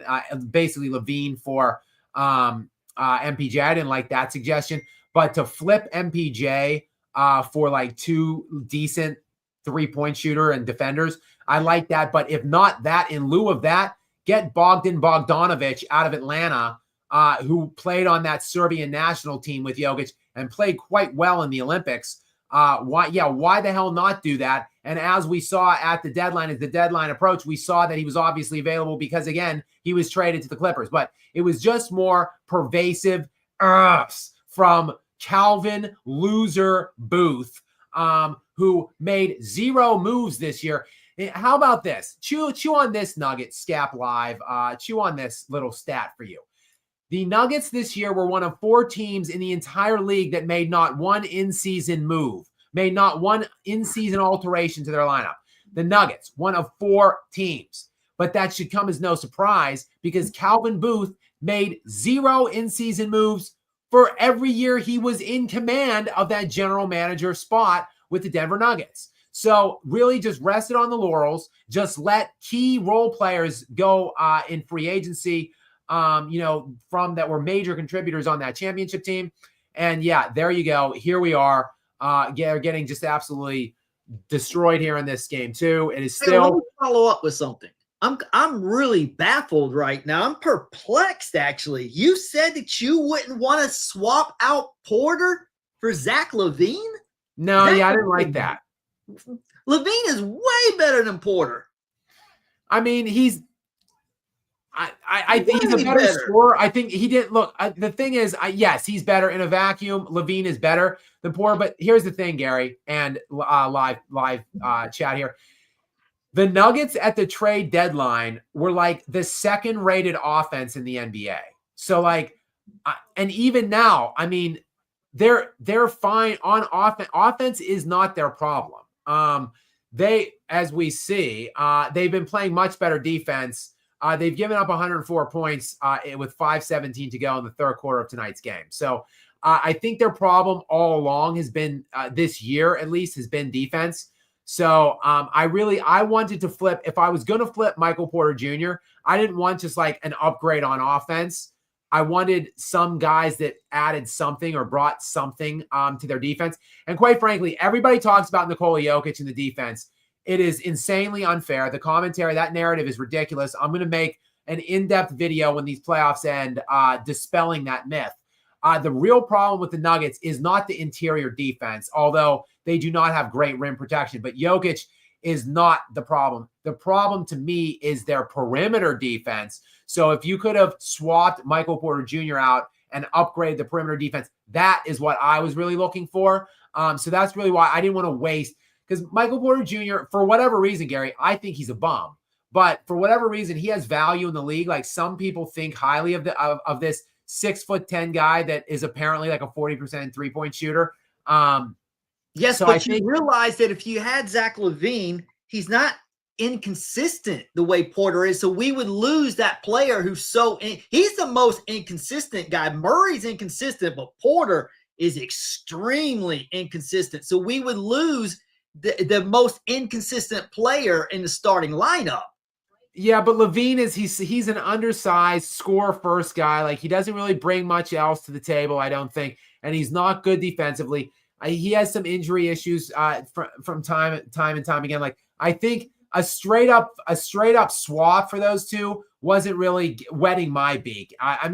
Maybe I would have done it just to change something, because just to get rid of Porter. They clearly. That the team was just going nowhere, and it was obvious at the deadline, and it was clear that Jokic was having a historically great season. So to just sit idly by and do nothing, like I think any change would have been welcome at that point. So yeah, I guess maybe I would have done that deal. But ultimately they just sat pat. They did nothing. I think Bogdanovich would have been nice, a nice move for them to make if they could have got him. Let me ask the chat here. Chat, vote. Who would you rather? Would you swap Porter out for Zach LaVine? Let us know in the chat. And let me say this: if I'm the coach of the Nuggets, let me say I'm the coach. I got Jokic, I got Murray, I got Gordon, and I got LaVine. I'm going to give them different assignments depending on the matchup. Some nights LaVine can just focus on the rebounding because he's a high flyer, so he's going to get a lot of boards. Does he not get a lot of rebounds?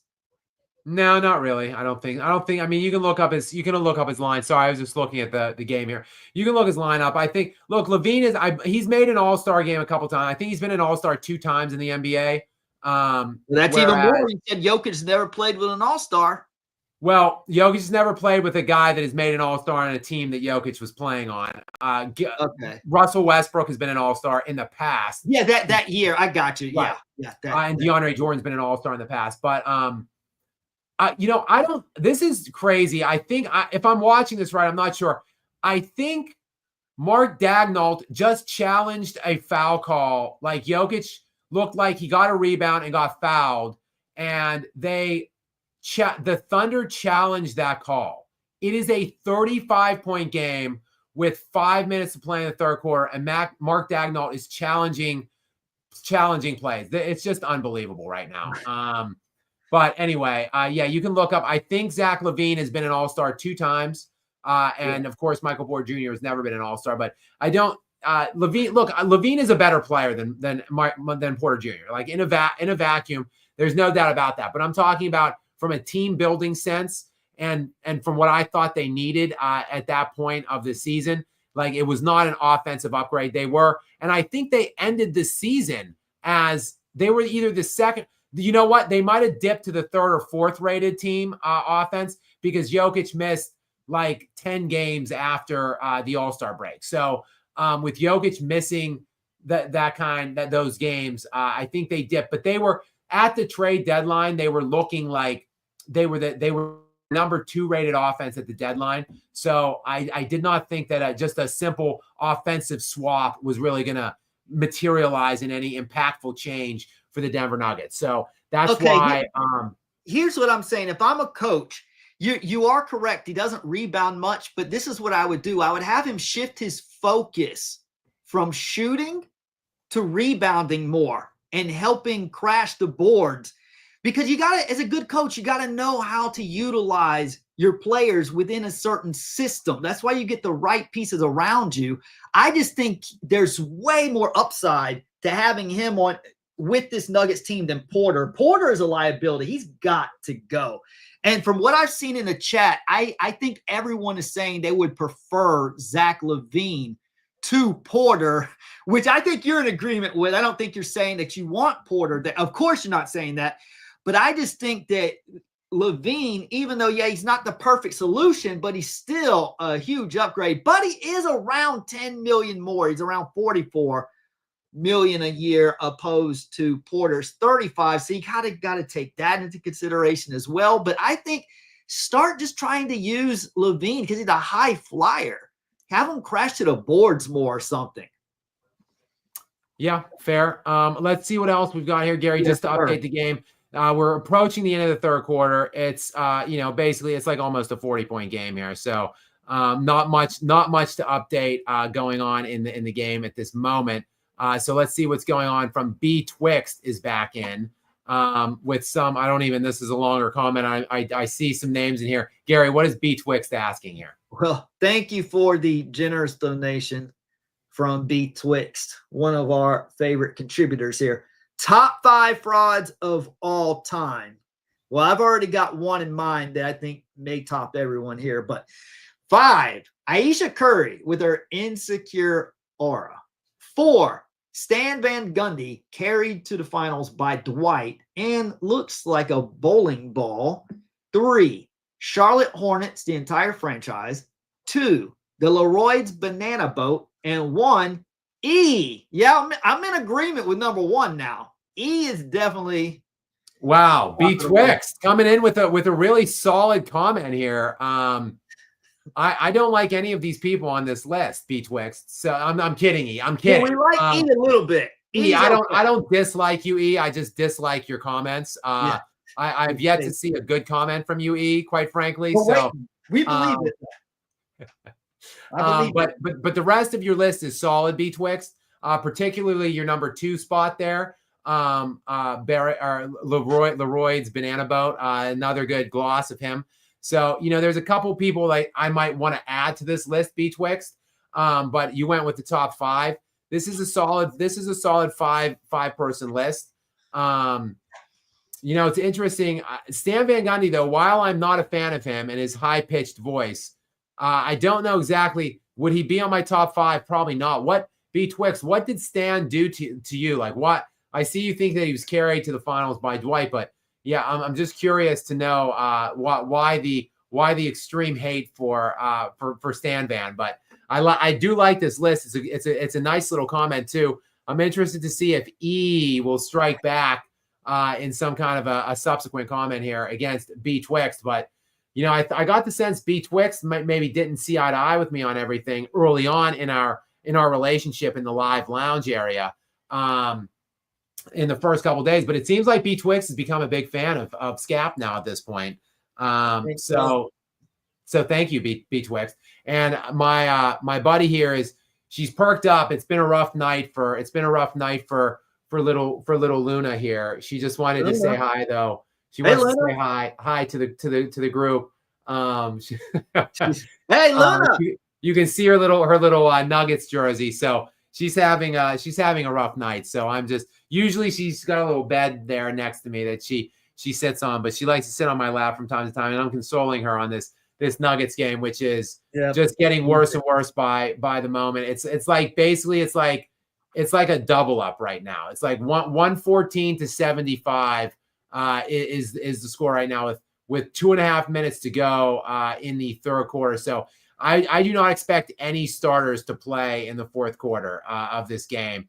I don't know if there can just be like a forfeit for the fourth quarter or not. Like if we can just like end the game and just move on to game 3. We'll see. But I'm at least going to work my way through these comments because I still have a couple more to touch on here. So, and I just want to thank Jolly Joshams who, oh, look, I just brought Luna on the screen.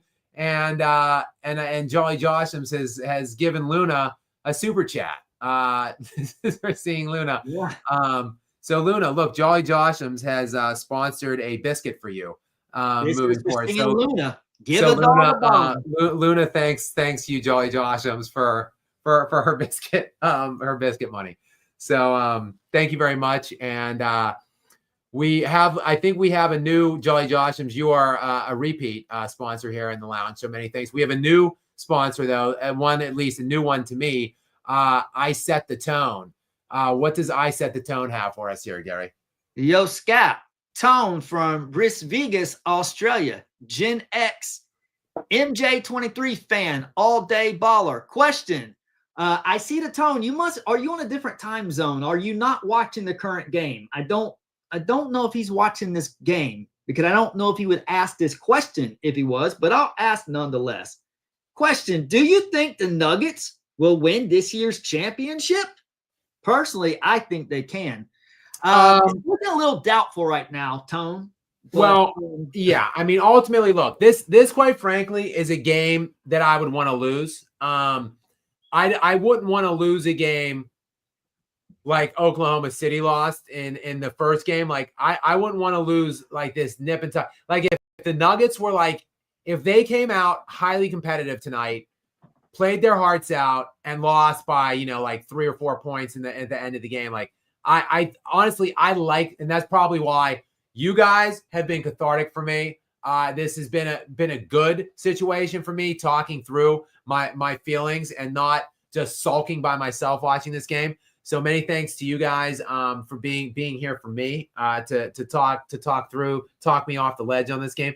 But in addition to that, I think the fact that it was just a total and utter annihilation from the tip off, like that's easier to like let soak in. And I think ultimately, even for players, like you'd rather just get worked and blown to pieces than like lose a heartbreaking loss. So, they could just kind of absorb this beating and go back to the drawing board and look at things that need to be changed moving forward. So Friday night is just going to be a massive game. Obviously, I think just getting absolutely humiliated is another good, it should be probably a good building block for the Nuggets. Like they should probably feel ashamed and embarrassed by this effort. I'm sure that they do feel that. So, hopefully you can just add all those things up and they can come out ready and inspired to play a much better game moving forward. So, to answer, I Set the Tone.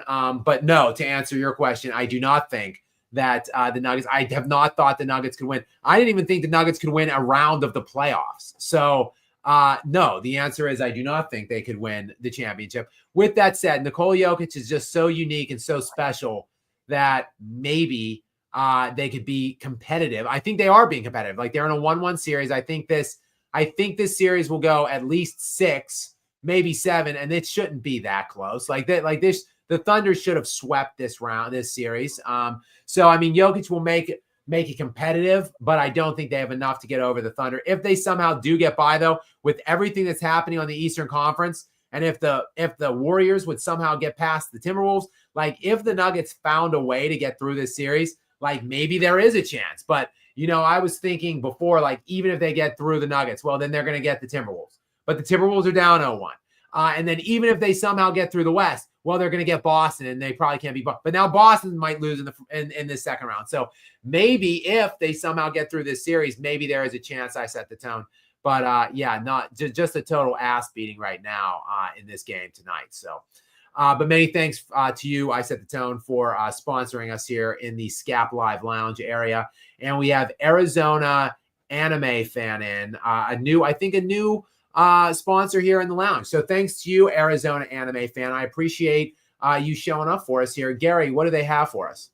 I'm used to the playoff refs tipping the balance to keep a competitive game.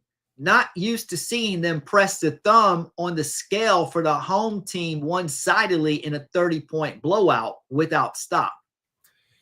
Yeah, this is crazy. I've seen some kind of crazy calls. Jokic was kind of getting they're right now. Jokic, I think, was called for another offensive foul. They're definitely playing Jokic very physically, which I know he doesn't care. This is the thing that's annoying about the way it's being reffed right now. That first of all, I don't complain about calls. I think by and large, in every sport, that officiating will balance out ultimately in the end. And ultimately, it is part of the game. Like, you just have to overcome calls. So I'm not complaining about the call. I'm not, but just looking from afar and saying what I'm seeing. What's annoying to me is the Thunder are playing Jokic very physically. They're chesting him up. They're putting their face into him. They're hanging all over him. The refs are letting it go. And then when Jokic is getting physical and banging them and throwing them around, he's getting called for the foul. So that's just very aggravating, I think, from either a fan standpoint, or I'm sure from a Jokic standpoint, like, he's obviously probably pretty frustrated with the way that he's being officiated. Not just tonight, but last game. He's got 5 fouls right now, which, thank God this isn't a close game, because there's a minute 40 left to go in this third quarter, and he has 5 fouls. And he played out like the last 8 minutes or so of last game 1 with 5 fouls. So obviously, they're being very, very physical with Jokic on that side, and I don't care, and I'm sure Jokic doesn't care, but just allow the physicality to go both ways. It does look like it's being kind of called one-sided at this point with him. So I'm sure, look, that's typically for a coach. Phil Jackson was notorious for doing that, where Phil Jackson would really needle the officiating and get into them in the days off between games to try to swing the officiating back towards his team. So, we'll have to wait and see what's going on with with the call. I just saw another like offensive foul call. I don't know. I don't really know what's going on right now in this game. It looked like a moving screen or something, maybe. That they might have just called a moving screen on Jokic, which fouled him out. It did. Nikola Jokic is fouled out with 1 minute and 17 seconds left in the third quarter. So there you have it. He's going to rest for game 3. Fouled out with 1 minute and 17 seconds left. He had 5 fouls in game 1, 6 fouls now. He's played in only 32 minutes in this game and is fouled out. So there you have it. That is all they wrote, obviously, in that one. I honestly can't think of a time that a superstar player has fouled out in a playoff game in the third quarter. And Jokic, who is as smart as any star player that has ever been in the NBA, I'm going to have to go back. I have not been paying much attention to this game because I'm on here, but also just because of how big the margin was of differential. But I'm going to have to go back and watch the 6 fouls that he picked up and moving forward and kind of maybe see if I can evaluate that. But great super chat to have on the screen right now while we're talking about that from Arizona Anime Fan. Great points from you, obviously, as again, Jokic fouls out in what is like, can't even do the math on this. This is like a 50-point spread right now. So we'll have to see. And it looks like most of the Thunder starters are in. Shea is definitely still in on the court. So we'll see if he plays in the fourth quarter with this margin being what it is. But Qsmo Jimbo is back in. Qsmo Jimbo, thank you and welcome back into to the lounge, the sponsor section here. Thank you. Gary, what does Qsmo Jimbo have for us? Says beating the New York Jets generally is the equivalent of losing to a real NFL team by at least 2 touchdowns. Go Bills. Yeah, I think we can all agree here in the lounge that the Jets stink. They're heinous, reprehensible. They have, of course, Rodgers is gone now. We don't know. He might, like I said, be off on some ayahuasca retreat for the rest of his life now at this point. Who knows if he's even going to show his face in the NFL.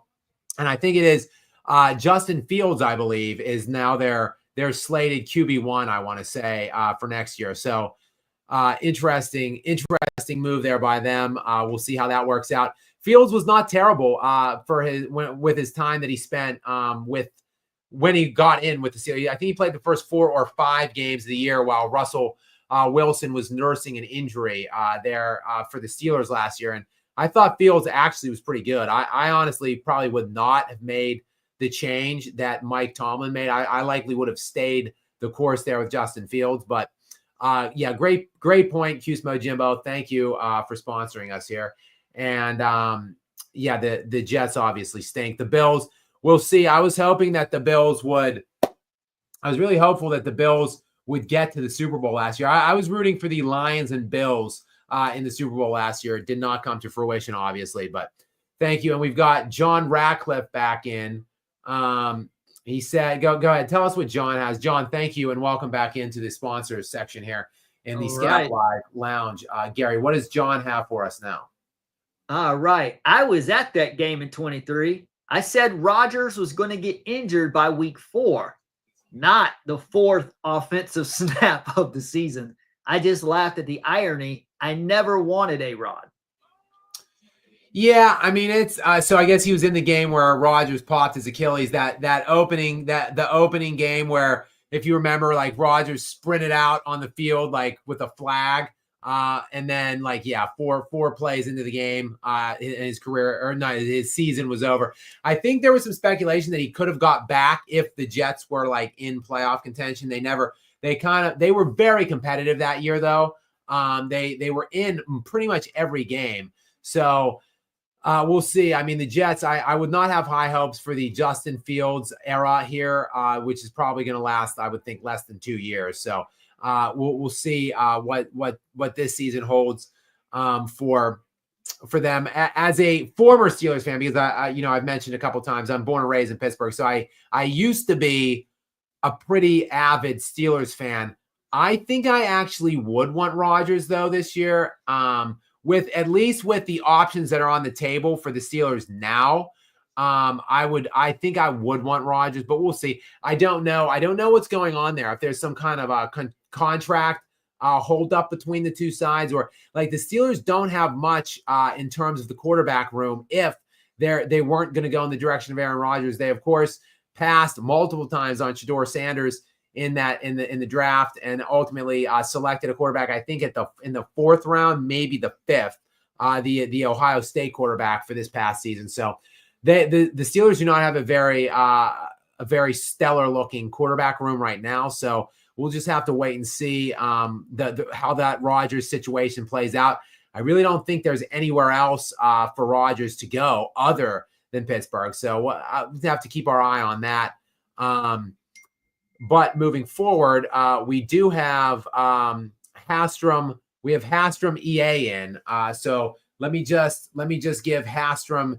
I'm sorry, Hatem. How would we say Hate him. Hate him. Okay. Hate him. Oh, I see. Like a he hate me. Like a hate him EA. Okay, I like it. Take a quick breather here, Jay. I got something to say to this. Then chime in. Let me read this, which is excellent.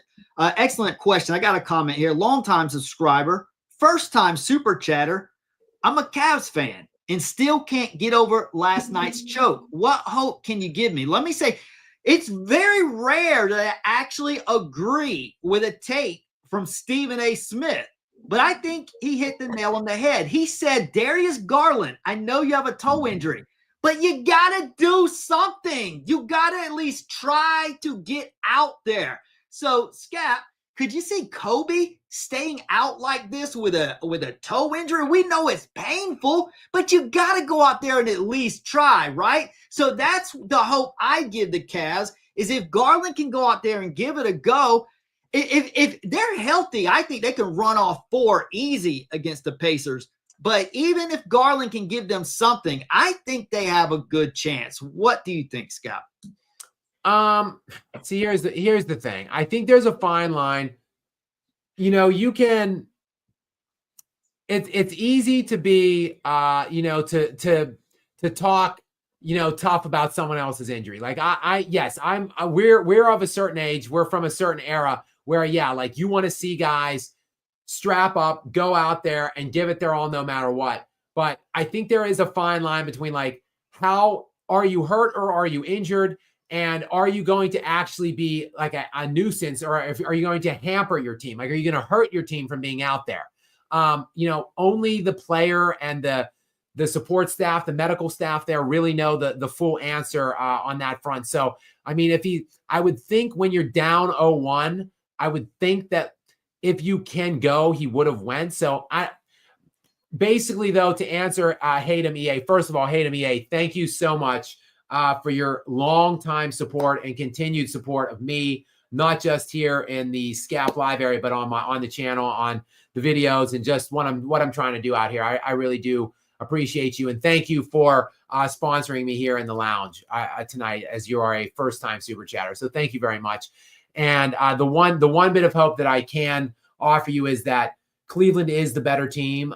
If they do get these guys back, I don't know how close or how far away these three guys are from returning. But I mean, look, off the top of my head, these are like, all of these guys are like 17, 18 point per game scorers. And you're right in both games without, them for much of the game in game one and all of the game in game two. So, I mean, clearly they are the better team. Clearly, I think if they get those guys back, they could run off. And as we were talking last night, Hatem, if you were on, I don't know if you were, but just to pick back up on what we were discussing last night on that front, the Cavaliers have won 15 games or more twice this year, and then they have a separate win streak of 12 games this year. So winning 4 out of 5 is not out of the question. Like if they're playing the Thunder and need to win 4 out of 5, or the Celtics and win 4 out of 5, like obviously I can give you no hope. But the hope I can give you here is get your players back, be what you were all regular season,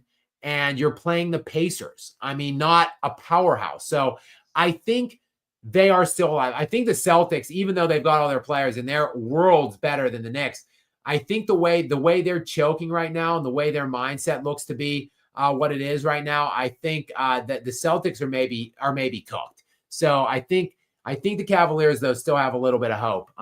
So if they have a little bit of hope, hate them, I think you should too. But thanks again for sponsoring us here. And we have Josh Alstrom in here, also a newer guy here to the lounge. So what does John have to say here? He asks, you going to give Shea his respect for outplaying Jokic or nah? Well, John, I've been saying this all year on any real video that I make about this, and I was saying it last night or 2 nights ago or whatever. I've been pigeonholed into a Shea hater, which I'm not. Like I respect Shea. I love Shea's game. There's really not much to dislike about him. He really has no offensive weakness. He plays great defense. He's a soft-spoken, humble guy. He's a good leader. I don't have anything against Shea at all. The thing is, Jokic is better than Shea. We could argue or split hairs over who's the second best player in the NBA or the world. I think Jokic is far and away the best. And then I think I would throw Giannis in the mix with Shea. Some people would throw Luka, and I certainly don't. For me, it's probably a conversation between Giannis and Shea as who's the next best. And then whoever would fall below that guy would be third. I have nothing against Shea, but see, here's the skinny of it all. We're not looking at the two of them playing a game of one-on-one, nor are we looking at like who they're not playing against each other, guarding each other in these games. So there are levels, and we have to evaluate what the standard is of who they're going against, like what kind of foes are they facing on the other side. Nikola Jokic is playing like the best defensive team this century, and they're anchored by the Thunder are anchored by Chet Holmgren and Isaiah Hartenstein, who are better defensively than Shea. Like Isaiah Hartenstein is the #1 net rated defender in the league this year. And #2, he didn't play enough games to qualify. But if you look at what his average defensive rating was in the games he did play, it is the second highest in the NBA this year, behind only Isaiah Hartenstein, and that is Chet Holmgren. So the Oklahoma City Thunder have the 2 best net rated defenders in the league, and they are the 2 positional counterparts, and they can be on the same floor at the same time against Nikola Jokic, and that is what Jokic is playing against, without any guys really offensively to break down things and get him good looks. Like Jokic is the one that not only has to score on those 2, he has to get everybody else the looks that they get too. Whereas on the other side, Shai Gilgeous-Alexander is who's his principal defenders? Jamal Murray or Christian Brown on a defense that was net rated 18th league wide. Like the standards aren't the same. The things that they're facing, the degrees of difficulties aren't the same. So Josh Alstrom, no, I'm not going to give Shea much respect. I'm going to give him respect for doing what he had to do tonight and coming out. They blew, he's part of it. They blew and he blew game one. They should be up easy 2-0 right now. They're not, because they choked and he was part of that in game one.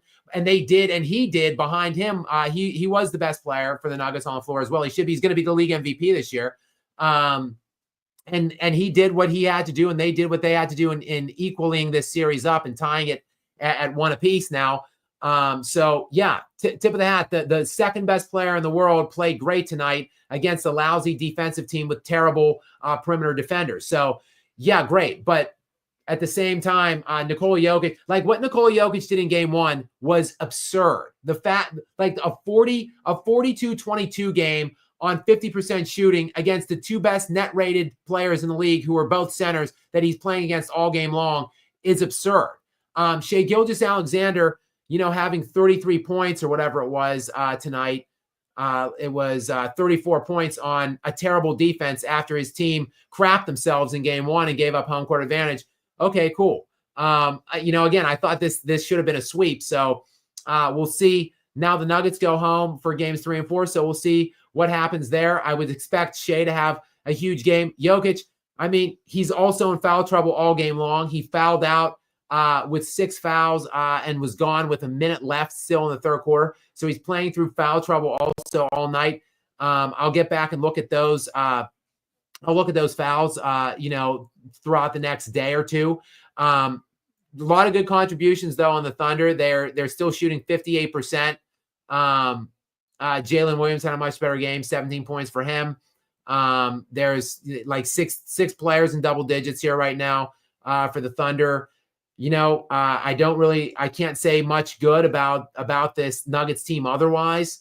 Outside of really, I guess Russell Westbrook played a pretty good game. I would think 19 points off the bench, 5-11 shooting for him.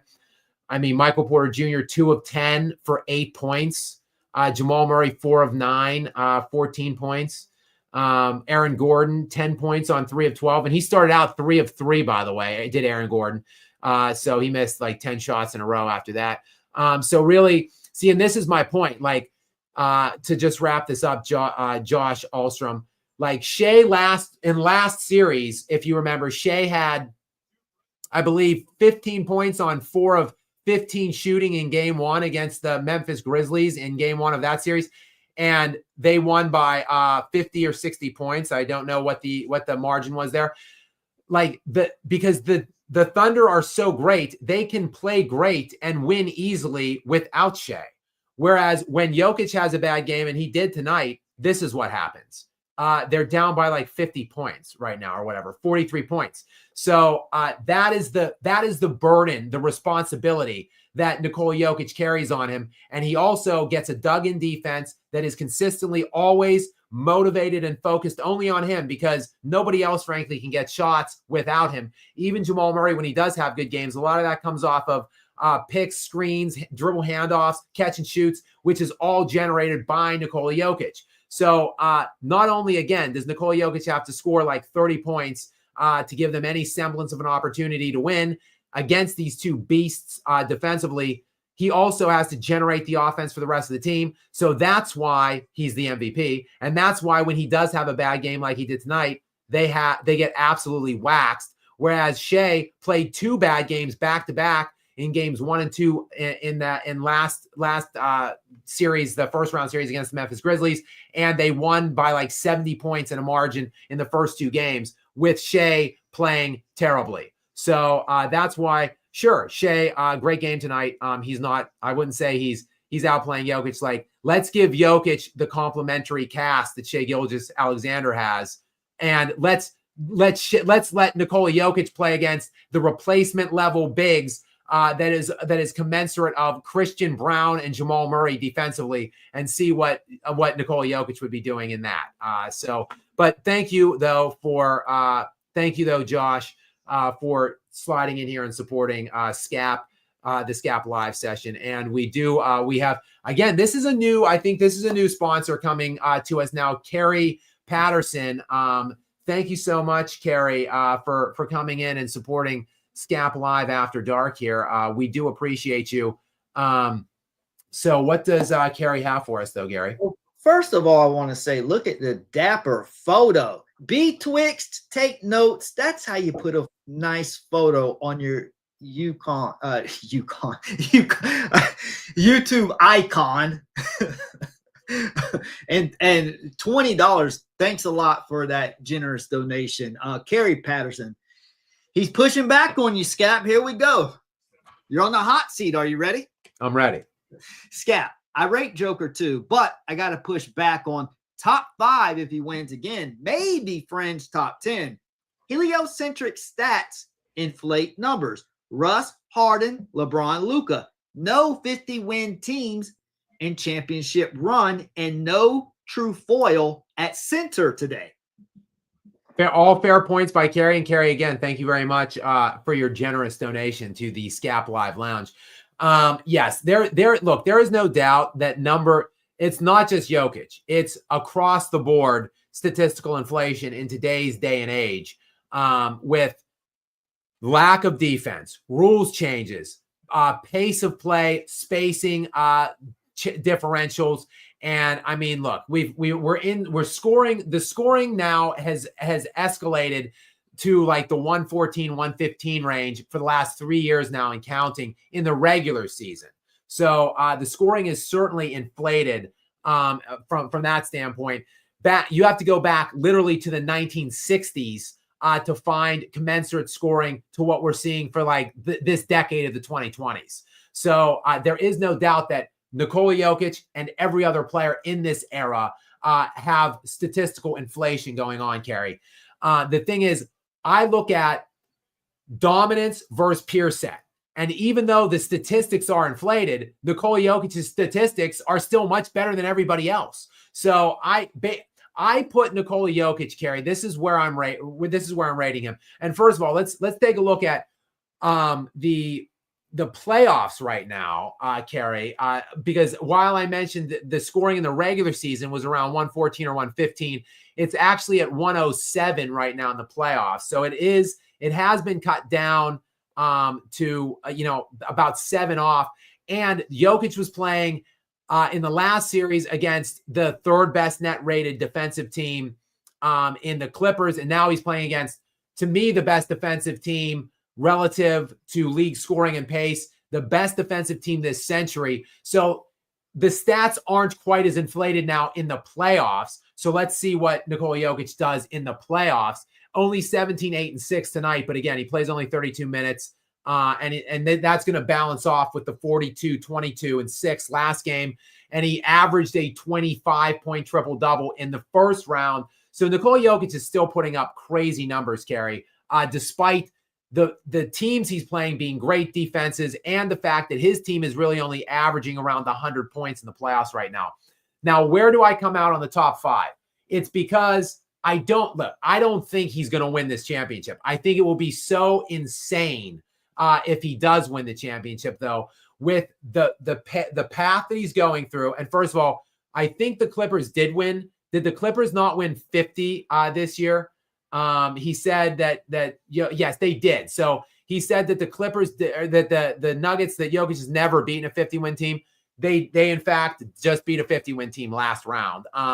But looking at what they'd have to go through the rest of the way, Kerry, I was speculating that they would have to go through first this Thunder team, after the Clippers. So a 50-win Clippers team with an all-time great in Kawhi Leonard, and top 40 player and he's a top 75 player for sure in little game James Lord. But through them, then he would have had to go through this team, this behemoth juggernaut. Then probably I was thinking, I'm not thinking, it's either Minnesota, who is a great team with a great young talent in Edwards, or the Golden State Warriors with playoff Jimmy and Steph Curry. So he would have had to clear all those teams to get just into the finals where he was to play Boston. Now some things are changing with the teams and the dynamic of those teams that are gonna maybe be getting through. But I was asked if he wins a championship this year, where, I mean, to me, look, his relative dominance to his peer set and what he's done, comparatively.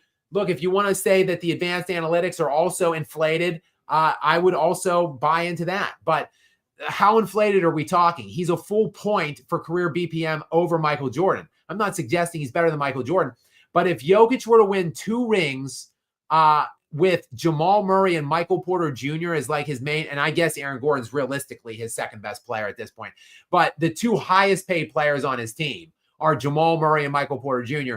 If Jokic were to win a second title by the age of 30 with what should be, in my estimation, 5 league MVPs, like, I think realistically, Kerry, we actually could start talking top 5. But again, ifs and buts, if ifs and buts were candies and nuts, or whatever the saying is on there, on that front, they're not going to win the championship this year. So I don't think we're going to need to get into top 5 conversations realistically. But yes, I do want to hit the other portion of Kerry's comment here. Russ, Harden, LeBron, and Luka. He's lumping Nikola Jokic in with them. But here's the difference, Kerry, with Russ, Harden, LeBron, and Luka. Russ, Harden, and Luka have never won anything. Like, they've never, and quite frankly, they're typically career underachievers. All 3 of them. Maybe you can say not Luka. I think maybe the verdict is still on him. But for Russ and Harden, the teams that they've been on, the players that they've played with, for them to by and large have the lack of success that they've had in the postseason, like, those are underachievers. And then LeBron, in my estimation, would maybe never have won a championship if he didn't systematically essentially cheat the game, destroy the league, and team up with multiple super teams to steal his 4. So, like, I think it's unfair to lump Nikola Jokic in with those guys, because Nikola Jokic has won a championship. And while you say no 50-win teams, okay, whatever. Like, sure. But look at the teams he beat in that championship run. They, in the first round, Anthony Edwards, Karl Anthony Towns, and the defensive player of the year that year. I'm not sure if Gobert won it that year or not, but whatever. He beat that Timberwolves team in the first round. Then he goes and beats in the second round Durant and Booker. Then he goes in the Western Conference Finals and beats LeBron and Davis. Like, yeah, okay, none of them won 50 games. You got me. But, like, those are great, historically great players, and Jokic just dusted them, just destroyed that round, that field, then gets into the East, or the team against that came out from the East. Yeah, the Heat were not a good team, but, like, the Celtics were in the Eastern Conference Finals, and they gagged their faces off in that Eastern Conference Finals, or else it would have been Boston. Like, okay, Miami beat them. There's nothing Jokic cannot do anything about the fact that Boston, who was a great team that year, the number 1 seed in the conference, probably won near 60 games. They just gagged, and Miami got in. So it is what it is, Kerry. But again, this is all speculative, because I really don't think that the Nuggets are going to get anywhere close to the championship. We can take a look. It is now 143-96. Again, Jokic has been out since the later stages of the third quarter with his 6th and final foul of the game. So that's obviously going to be a big topic. I think a conversation point throughout the next day I would think Adelman should probably be pressing that point publicly in press conferences about how Nikola Jokic is being officiated. So we'll see if it's called differently in the cozy confines there at home in Denver when they regroup and get there on Friday night. But Kerry, thank you very much for coming in with your very generous donation. And we do have our regular John back in here. John is just following up on our conversation that we were having about Aaron Rodgers. And he is telling me as a Steeler fan, or as a former big Steeler fan, he's telling me I want no parts of Aaron Rodgers. John, that you're probably right by that. And it looks like maybe that it's not going to happen. I mean, I would think that you would want to get him in, get him committed and start working towards that, at least know the situation, moving forward. We're getting to the point now. It's almost summertime. Like, camps are right around the corner. OTAs are going to be upon us pretty shortly. So yeah, you would think that if that was going to happen, that would be something that they would be working towards at this time and that we would know. So, John, I don't think it is going to happen, but I won't. I still kind of want Rodgers, but I'll take your word on it because you suffered firsthand through the Jets' butthole of a season with him at the helm. So I'll just have to take your word on it. Stephanie, another regular, is back in, and she's clarifying. This was part of a conversation we were having earlier. She's clarifying, Gary, what does Stephanie have for us here? No, guys, all of the 20s champions were followed by an exact second round exit the year after they won their championship. This year's Boston's turn. Well, it has been a trend. Interesting, Stephanie. Okay, yep, we were reading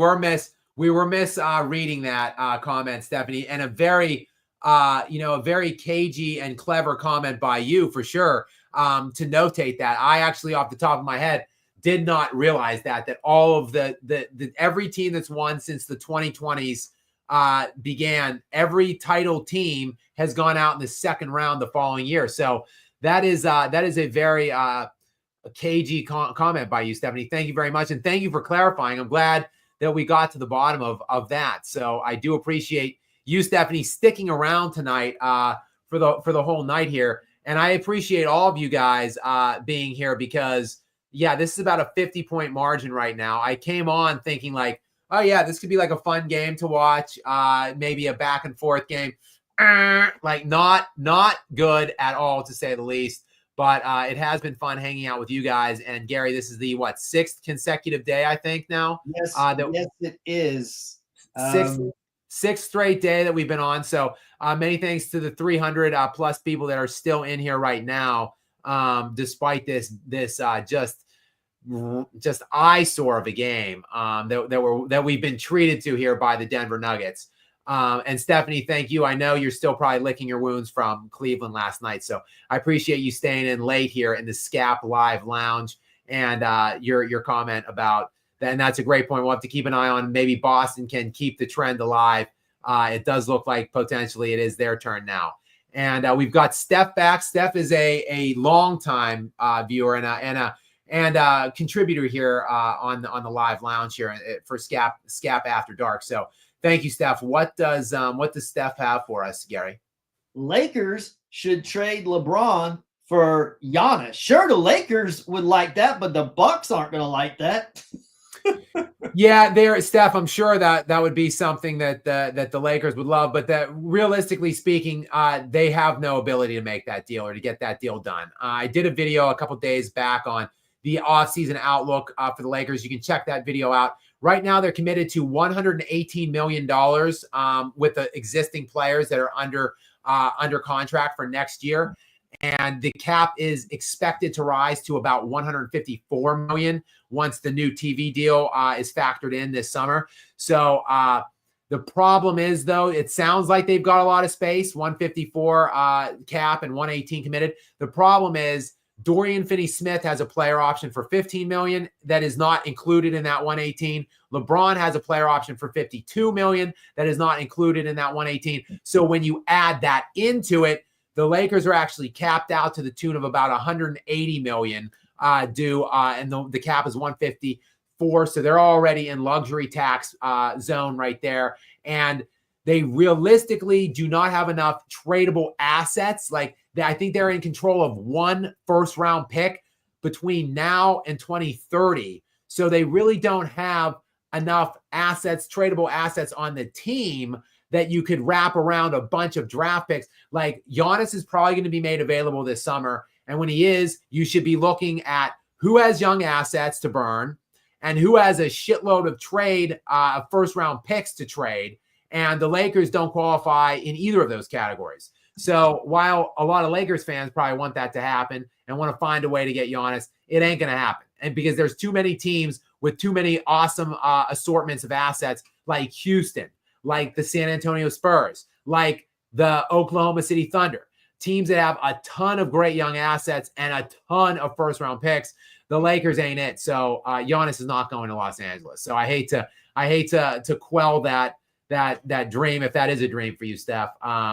I doubt it is, since I'm guessing you're you would have to be a Steph fan, I would think. this Steph, I appreciate you watching, Steph. This person is pretty much, I'd say by and large, a negative commenter in my videos, generally disagreeing with everything I say, but has definitely posted well over 100 comments, probably close to 500 comments now on my videos.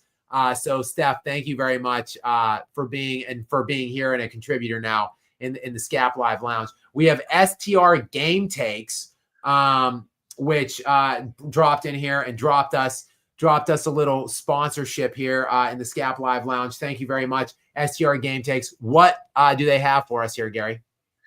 Okay, STR game Takes. I got good news. I got bad news. And I think you'd probably rather have my opinion than Skap, since I am well, to give you hope, I think you would like my outtake a little more than Skap's.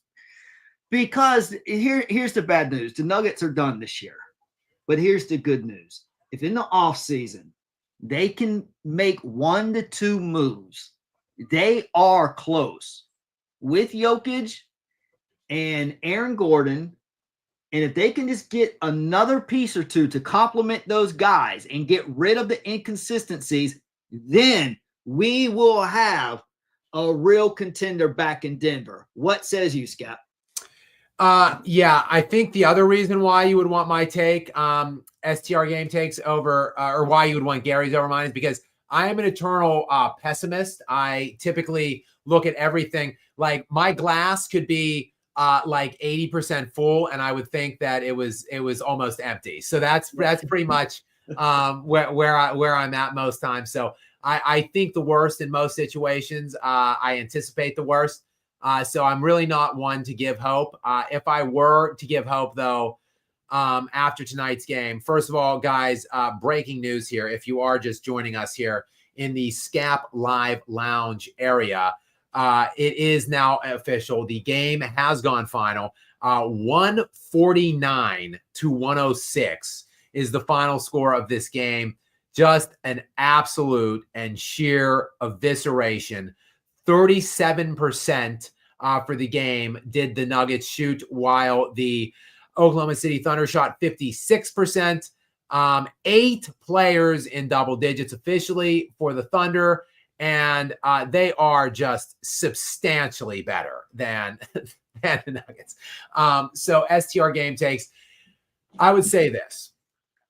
It's going to be a tough road ahead in this series because Shai Gilgeous-Alexander is arguably the second best player alive right now. And he has an absolutely loaded assortment of great players around him. A deep young team. They can all shoot. They can all defend. They don't lose a beat when he goes to the bench. And he is, as advertised this year, a fantastic first All-NBA caliber player and an MVP finalist, rightfully so. So they have the advantage literally at everything, including coaching, where last year's coach of the year, Mark Daigneault, made the adequate adjustments, obviously, from game 1 to game 2 here. So really the Thunder have everything going for them. It is going to be a very, very difficult road back, but STR Game Takes, just for a little breath of positivity from me, Nikola Jokic, like he still exists and is still a real person. Well, I don't think he's a person. I think he's actually like some kind of a freak alien masquerading as a Serbian basketball player. But Nikola Jokic is still on the Denver Nuggets. He's still going to be dressing and putting a jersey on and running out on the court for the next how many ever games this series goes. So through Nikola Jokic, all things are possible. We saw some poor games by him last year in that second round series, the semifinal series against Minnesota. Now, ultimately, I think this series will go just like last year's series, where the Nuggets put up a hell of a battle. Jokic plays great basketball, but it's just not enough because they're outmatched by a vastly superior team in the Thunder, like they were last year against Timberwolves. But we saw them strike back. Like last year, I would put this forward to you. In fact, I'm going to pull it up right now. I would submit this for last year's playoffs in that second round. The Nuggets opened up against the Timberwolves as the home team in that semifinal round and got absolutely blitzed in those first two games. They got crushed. It was actually a close game in game one, 106-99. The Nuggets lost in game one at home last year. They then got obliterated in game two, 106-80. So last year in the second game, so this game last year, it wasn't quite as bad as tonight, but they lost by, what is that, 36 points or whatever, 30 points. They lost at home. So think about this. They lose game one at home and then faced, in my estimation, what was a must-win game two. And they come out with that performance, lose by 30. And in that game, the Nuggets were terrible. Nikola Jokic, 16 points, 16 rebounds, and 8 assists on 5 of 13 shooting. And I mean, when looking at the rest of the lineup, it was just awful stuff. Jamal Murray was 3 of 18 for 8 points. Michael Porter Jr., 4 of 12 for 9 points. So my point in all of this is, you would think that series was unequivocally over, sweep city, with that kind of a performance, that kind of a curb stomping in game two after you lost game one. But the Nuggets actually went on to win 3 straight games in that series. They shot, I believe, over 50% as a team from the field in the next 3 games that would ensue. Now, ultimately, STR game takes, unfortunately, they still lost the series. Like, the better team still won in the end. But what I'm saying is, as bleak as it looks right now, and as dismal as the chances look, there is hope. They're going home, and they have the best player, in my estimation, that I've seen since Kobe Bryant left the NBA. That's the one bit of positivity and hope that I can give you. And thank you for obviously sponsoring us here on Skap Live. Now we've got Medved in next, Gary. Thank you very much, Medved, for the sponsorship. Gary, what does Medved have for us? I need to inform you. I just learned something from Nick Hill in the chat, and it appears that Jokic haters are actually now coined Jaders. So keep that in mind for future reference. So we want to keep an eye out on the Jaders now in here. Okay, Medved, thank you for the 5-piece. OKC strategy is to play hard defensively, push, shove, battle for the ball, and on the other end, they constantly flop and look for foul calls in the paint. Yeah, I'm annoyed watching the way this series has been officiated to this point. Like, Jokic likes physicality. Jokic is actually like an extraordinarily physical, strong, and imposing player, especially in today's era against, by and large, a bunch of string beanie bigs underneath. Now Hartenstein is a thicker guy, so this doesn't necessarily apply to Hartenstein, but the Thunder are playing. They're banging, they're chesting him, they're putting hands on him, they're playing physical with him, and Jokic actually thrives in that setting because he's bigger and stronger than any of them. But they're then calling Jokic for offensive foul. Like, I have to look. Like, he probably got at least 3 offensive fouls tonight. He had 2 or 3 last game. So I'm annoyed at the way, like, I don't mind that they're grabbing and holding and playing physical against Jokic, but like, let's let it go both ways is all I'm saying. So, Medved, I agree with you. It's been kind of frustrating to watch the way he's been officiated. We'll see if it changes going back home. There's a little bit of favorable home cooking on officiating from time to time that we see throughout NBA history. So maybe they get those warm confines of Denver, the home cooking, so to speak. The role players probably play a better game, and maybe the officiating that changes as well. We'll see. A lot of things. The Nuggets can play much better, obviously, than they did tonight, and I don't think the Thunder really can play much better. I think the Thunder were the better team in game one as well, though. So we'll see how. We'll see, guys. Like, the great thing about sports, the reason I love it so much is because we don't really have to speculate for much longer. We will see in 48 hours on Friday night what happens. So thank you very much, Medved, though, for the super chat. We do appreciate you. And Bands Nabs, who is he is just a regular participant here in the Skap Live Lounge. So Bands Nabs, many thanks to you for another sponsorship here of us tonight. What do they have, Gary? Gary, you are muted, I believe. Okay, sorry about that. I am here. Great question. Can LeBum make the Lakers draft his second bums? I've actually wondered about that myself. That's a pretty stellar question, Bands Nabs. And I for one am eager to see if that does happen. I'm not sure how old this second kid is. I think is he in college yet, or is he collegiate? I think he's still a high school. I think he's his senior in high school this year. Okay. Let me double check that. Okay, so he is still while Gary checks that out. Thank you, Gary, moderator Gary. While he fact checks that, I could say that that would at least be then LeBron's got to play in 2 more years then if he wants to play with his second bum son. We know he's already lived out the dream of a lifetime. This is, according to LeBron himself, this is his number one accomplishment of his life and of his basketball career, is playing with his first bum son, Bronny. So if he could get his second bum son, I would imagine that would just be 2 times the effort for LeBron. Gary, do you have an age confirmation on the second bum son? Okay, he was born in June of 2007. So he was born right after my Spurs eliminated LeBron. So he's like 18 years old. So he's probably, I would imagine, I have not heard of him being in college or playing that will be national news wherever he plays. So I would imagine that he is a high school senior then this year. So that would mean LeBron next year he'd have to play his final year. You have to be 1 year removed in order to be eligible for the NBA draft. So LeBron would have to then play not just next year, but the following year. So then we'd be getting into like his age 42-ish, 43 season, whatever it is.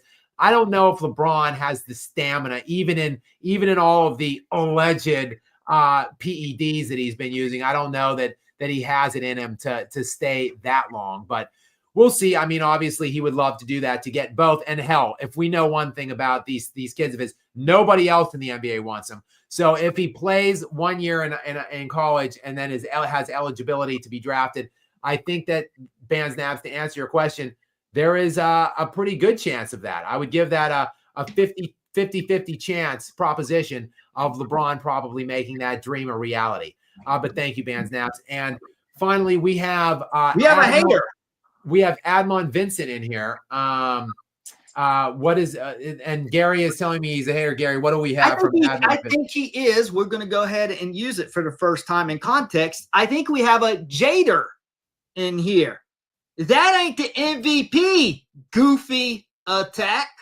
LeBum better. Well, where is LeBum right now, admin? Because at least Jokic is in the second round, according to my calculations. What do you think, Scott? Yeah, that's true. First of all, Admin Vincent, thank you very much for sliding in here with the trolling here.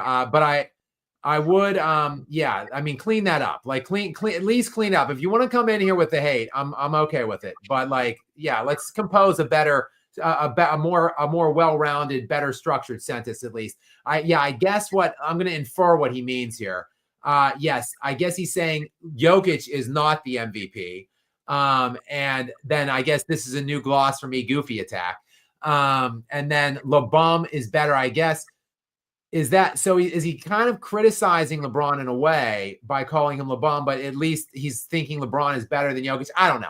Anyway, I do know this, Admon Vincent. I do know that Nikola Jokic at one point won 15 of 16 games head-to-head against LeBron James. That would be 15 of 16, including he swept him in the playoffs in the West Finals, and then he beat him in 5 in the first round in consecutive years with Jamal Murray and Michael Porter Jr. As his 2 top players, whereas LeBron James had Anthony Davis, who is like a top 50 all-time player. And Davis was fully engaged and averaging. Davis in those series was averaging like 30, 15, and 4 or 3 or 4 in those series. So LeBron with that got beat 4-0 and 4-1 by Nikola Jokic. Nikola Jokic has won an NBA championship in his small, cheap team that he didn't leave, that he didn't run, that he didn't drop to his hands and knees like a Weasley coward like LeBron James did in 2010 and crawl his bum ass to Dwayne Wade's team to have Wade help steal him some championships.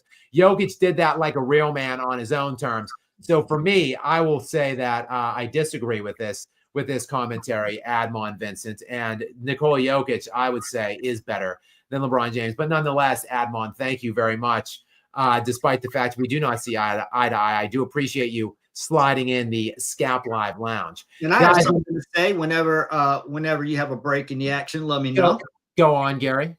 Well, earlier in this live stream, we wanted to put something to the test. I've got the number one. What's the Mount Rushmore of chokers? And we're just going to narrow it down to NBA in this season. So I had two very good ones in the chat that definitely get mentioned. Let me go ahead and read those off. The Mount Rushmore of NBA 2024-25 chokers. Coming in at number 4, it's got to be LeBron. With all the expectations and everything, he really laid. But honestly, we can't call him like the GOAT choker. Next, we've got coming in a personal favorite of yours, Skap. Great recommendation by the chat. Joel Embiid. Where has he been? But the reason he's not a little higher up is because he has been facing injuries. But we know without a doubt if he was healthy, we'd still see the same results. He'd probably be a first, maybe second round exit. Now we've got your favorite. We've got your favorite Skap. And there's only one more that's going to eclipse this. We've got your favorite Skap, and I know for 100% he's going to be in full agreement. This was a great recommendation from someone in the chat. Doc Rivers. Well, sure. If we expand the search and if we expand the chiseling hammer of who's ever carving our Mount Rushmore from players to coaches, there's no doubt Doc Rivers is probably the GOAT coach choker, I would say. No guy in NBA history, no coach in NBA history has ever blown more than 1 3-1 lead. He's blown 3. He has a bunch of 3. I think he has 4 blown 3-2 leads as well. So there is no doubt that Doc Rivers, yes, would merit massive consideration and probably would be the answer if we expand from players to coaches. And Joel Embiid is a great call, but he did play like half the year. More so the general managers there that have given that guy the contracts that they've given him that have choked by committing that amount of that amount of money to that guy. I think he is the 3rd highest paid player in NBA history from a career standpoint. Over $500 million for Joel Embiid to play roughly 50% of the time. So that's a great call. And Joel Embiid, he's never been out of the second round. So he stole that 1 league MVP from Nikola Jokic, and he's stolen, I guess, basically every contract that he's had to this point on. But he, with all of that money, $500 million for his career, he's been out of the second round of the playoffs never. So that's obviously not good. Not good at all for as Charlie Casserly would say, below not good. But I'm going to wrap this up, and then we're going to follow up with another one. So I'm going to go ahead and end the number 1 on the Mount Rushmore choking of 2025 season. How? This is my rant of the night, Skap. How do you not make the play-in? Worst case scenario, you should at the very least, make the second round. You should easily make the Western Conference Finals. You should make the finals, and actually, you should win the championship. And I don't have to say it. Tell me in the chat from the back, who am I talking about? The biggest chokers of this season. Without a doubt, type it up in the chat. Who am I talking about? You know who I'm talking about. I'm guessing the Phoenix Suns. The Phoenix Suns. How do you not make the play-in with Bradley Beal, Devin Booker, Kevin Durant. And we got to give even more blame to management. You know, we're teaming up Kevin Durant and Devin Booker. They think, you know what? We got an extra $45 million to sign a player. Let's not get a rim protector or a rebounder. You know what we need? We need more offense. Hey, let's get Bradley Beal, another ball dominant scorer. Well, how is that working out for you? So those bum ass general managers on the Phoenix Suns are the biggest chokers because ultimately it was them who brought Bill in. So I rank them even lower than Durant, Booker, Bill, and the players. Yeah, it's kind of, you're right. It's third for that team to be 36-46 at the end of the season, 11th in the West is absolutely pathetic. But how does it happen though, Gary? To your question, Kevin Durant played 62 games this year, so he missed 20 games, and Bradley Beal played in 53 games this year, so he missed roughly 30 games. So that essentially is how it happens. The team is just not very good. The team construction is not good, and to your point, or I guess to my point, like injuries and really, No, I just want to. Let me touch on though real quick Kevin Durant, because there's going to be a lot of talk this offseason about Kevin Durant and where he's going to go next. And like I said, I speculate that the Denver Nuggets are going to be talked about maybe a potential landing spot for him. I think that would be a mistake. And I don't think any team that picks up Kevin Durant, I do not think it's going to end well for them. Let's take a look real quick at Kevin Durant since he ruptured the Achilles. First of all, he was 30 years old in the 2018-19 season when he ruptured that Achilles. And he then missed the entire next season. Like, he did not play a single game at all the following season. So his age 31 season, gone. Then in his age 32 season, he played only 35 games. So like missed over half the season. Then in his age 33 season, the season after that, 55 games. So 30 games he missed that year. Then he played 47 games a year after that, half the year. 39 games after that, half the year. Then the year after that, 8 games. Only 8 games the year after that. Then I would say this last year was the anomalistic season where he played 75 games.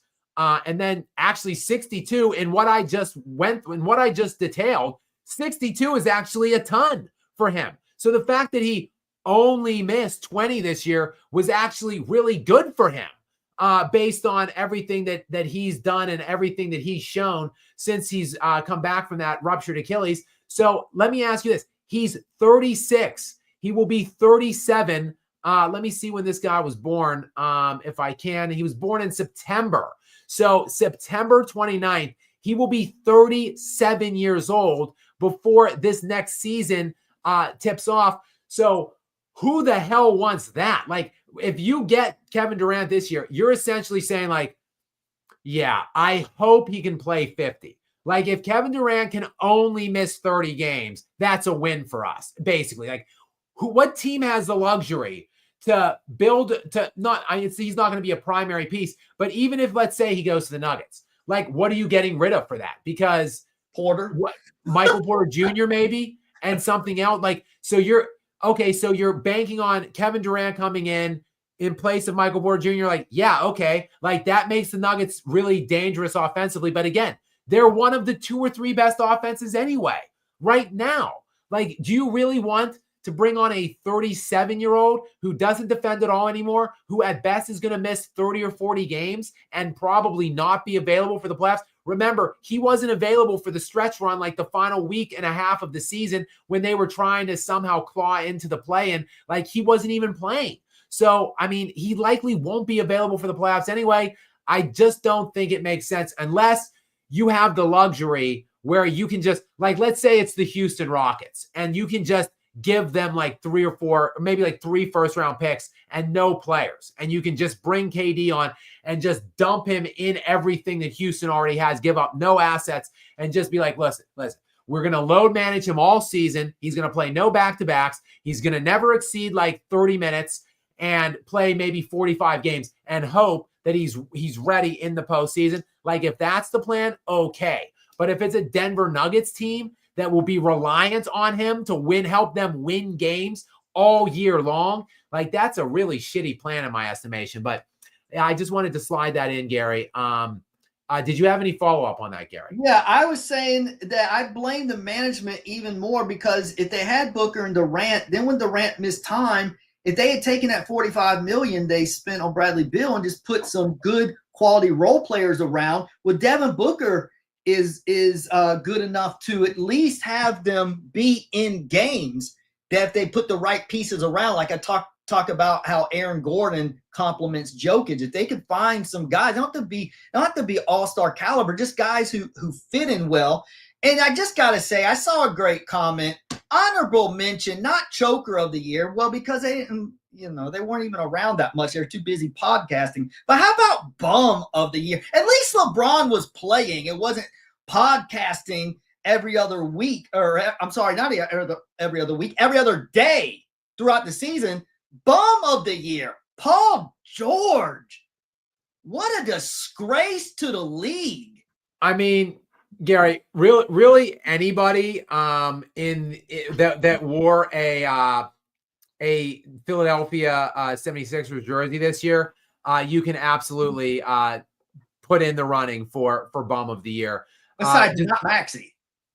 Well, yeah, but so the Sixers have two of the highest paid players in NBA history, because I said just a minute ago that Joel Embiid was one of the three highest paid players in NBA history. Paul George is like the fifth highest paid player in NBA history. So the podcast. I mean, Paul George played in 41 games this season, and Joel Embiid played in 19. Maxey actually only played in 52. So he missed 30 games too. Like that, this is one of the worst. 24-58 this year for the Philadelphia 76ers. Like that's one of the worst kind of performances from a team that had that level of expectation, at least that level of contracts. I mean, that goes right up with that Russell Westbrook, Dwight Howard, Carmelo Anthony, Anthony Davis, LeBron James team that won like, I don't know, 37 games or something and missed the playoffs that season. This was just a pathetic season for the Philadelphia 76ers. So yeah, good point there. I don't know how Paul George has made over $500 million in his NBA career, but it's just an unbelievable time to be alive, to be an NBA player today, in today's day and age, when you have Paul George running around here making $500 million for his career. But he's a full-time podcaster who plays in the NBA part-time. In his spare time, he plays NBA. There's a lot of guys doing it, though. Draymond Green has his own podcast thing going on during the season. LeBron does do the Mind the Game podcast. I don't know. Not as frequently, though. Like Paul George is doing it like it was a full-time gig for him. Draymond, right. Well, I mean, I don't know. Draymond was like podcasting in his hotel room after games on the road and stuff. It was weird. It's weird in general to see these players like what. Like I don't understand why these players have to do this. Like that, they're literally making $40-50 million. Like Paul George, like I just said, he's made $500 million in his career. Like, is that, why are you, can you not just wait to podcast till your career ends at least? Like, you have to do it in the middle of the season when you've made $500 million. Can you not concentrate on trying to win games? It's pretty weird to me. But Gary, I think we're gonna wrap up. We have one last one. Remember, we got to follow. Oh, right. I'm sorry. Admon Vincent is back in. Says, sorry, Skap. I was just trolling. Jokic. Right. Admon wanted to follow up. He was following up this one where he was saying LeBron is better than I think Jokic. But Admon did come back in and apologize for the trolling. Admon, no apologies needed. Thank you though for clarifying that you do think that Nikola Jokic is better than LeBron James. Because I do agree with that. So thank you, Admon, for that clarity, and for your sponsorship and support of the Skap Live Lounge here. And many thanks to all of you guys who came out to support us tonight. We were hoping for like a better, more intriguing outcome, obviously, than what we got. In the first game, just to recap briefly, the Knicks shocked the Celtics. The Celtics look to be on their way to doing what the Thunder did to the Nuggets, but it didn't go that way. Another just epic and spectacular choke job by Jason Tatum and company in Boston, and obviously just a historical ass beating in the second game. The Thunder just laid it on the Nuggets by nearly 50. Both of these teams, actually, I'm not sure if the Celtics play on. I think they do. I think both of these teams are back in action on Friday. I know the Nuggets play again on Friday, so we'll have to check that out, guys. Tomorrow night, obviously, we've got Minnesota and Golden State back in action, and the Cavaliers, I believe, are in action, trying to avoid that 0-3 hole in Indiana. So two pretty interesting games there. Steph Curry, we get word today, just to follow up on that, will be out for at least the next 3 games, it sounds like, in that series. So he may be back for game 5, but we'll have to keep an eye on that developing situation in that series. Gary, many thanks to you, obviously, for being here again. Great job again, as always, in night 6 here of the Skap Live Lounge. Guys, and many thanks for the 250 people that are still watching us here, rounding near the 1 o'clock a.m. hour. I am actually going to wrap it up here, though, for the night and try to get a little bit of sleep tonight because it seems like these games never let up. The action has just been fast and fierce in these NBA playoffs. I've been enjoying it, and I've been enjoying having all of you guys. So stay tuned. I'm not sure when I will be back next. I keep saying that, and I keep coming on every night. So perhaps I will be on tomorrow night for a 7th consecutive night. If not, maybe the next night after that, which would be Friday night. So, guys, all I can say is hit that subscribe button if you have not already. If you are, many thanks. And if not, please consider doing so now to stay tuned for more from me. Until next time, guys, have a good night.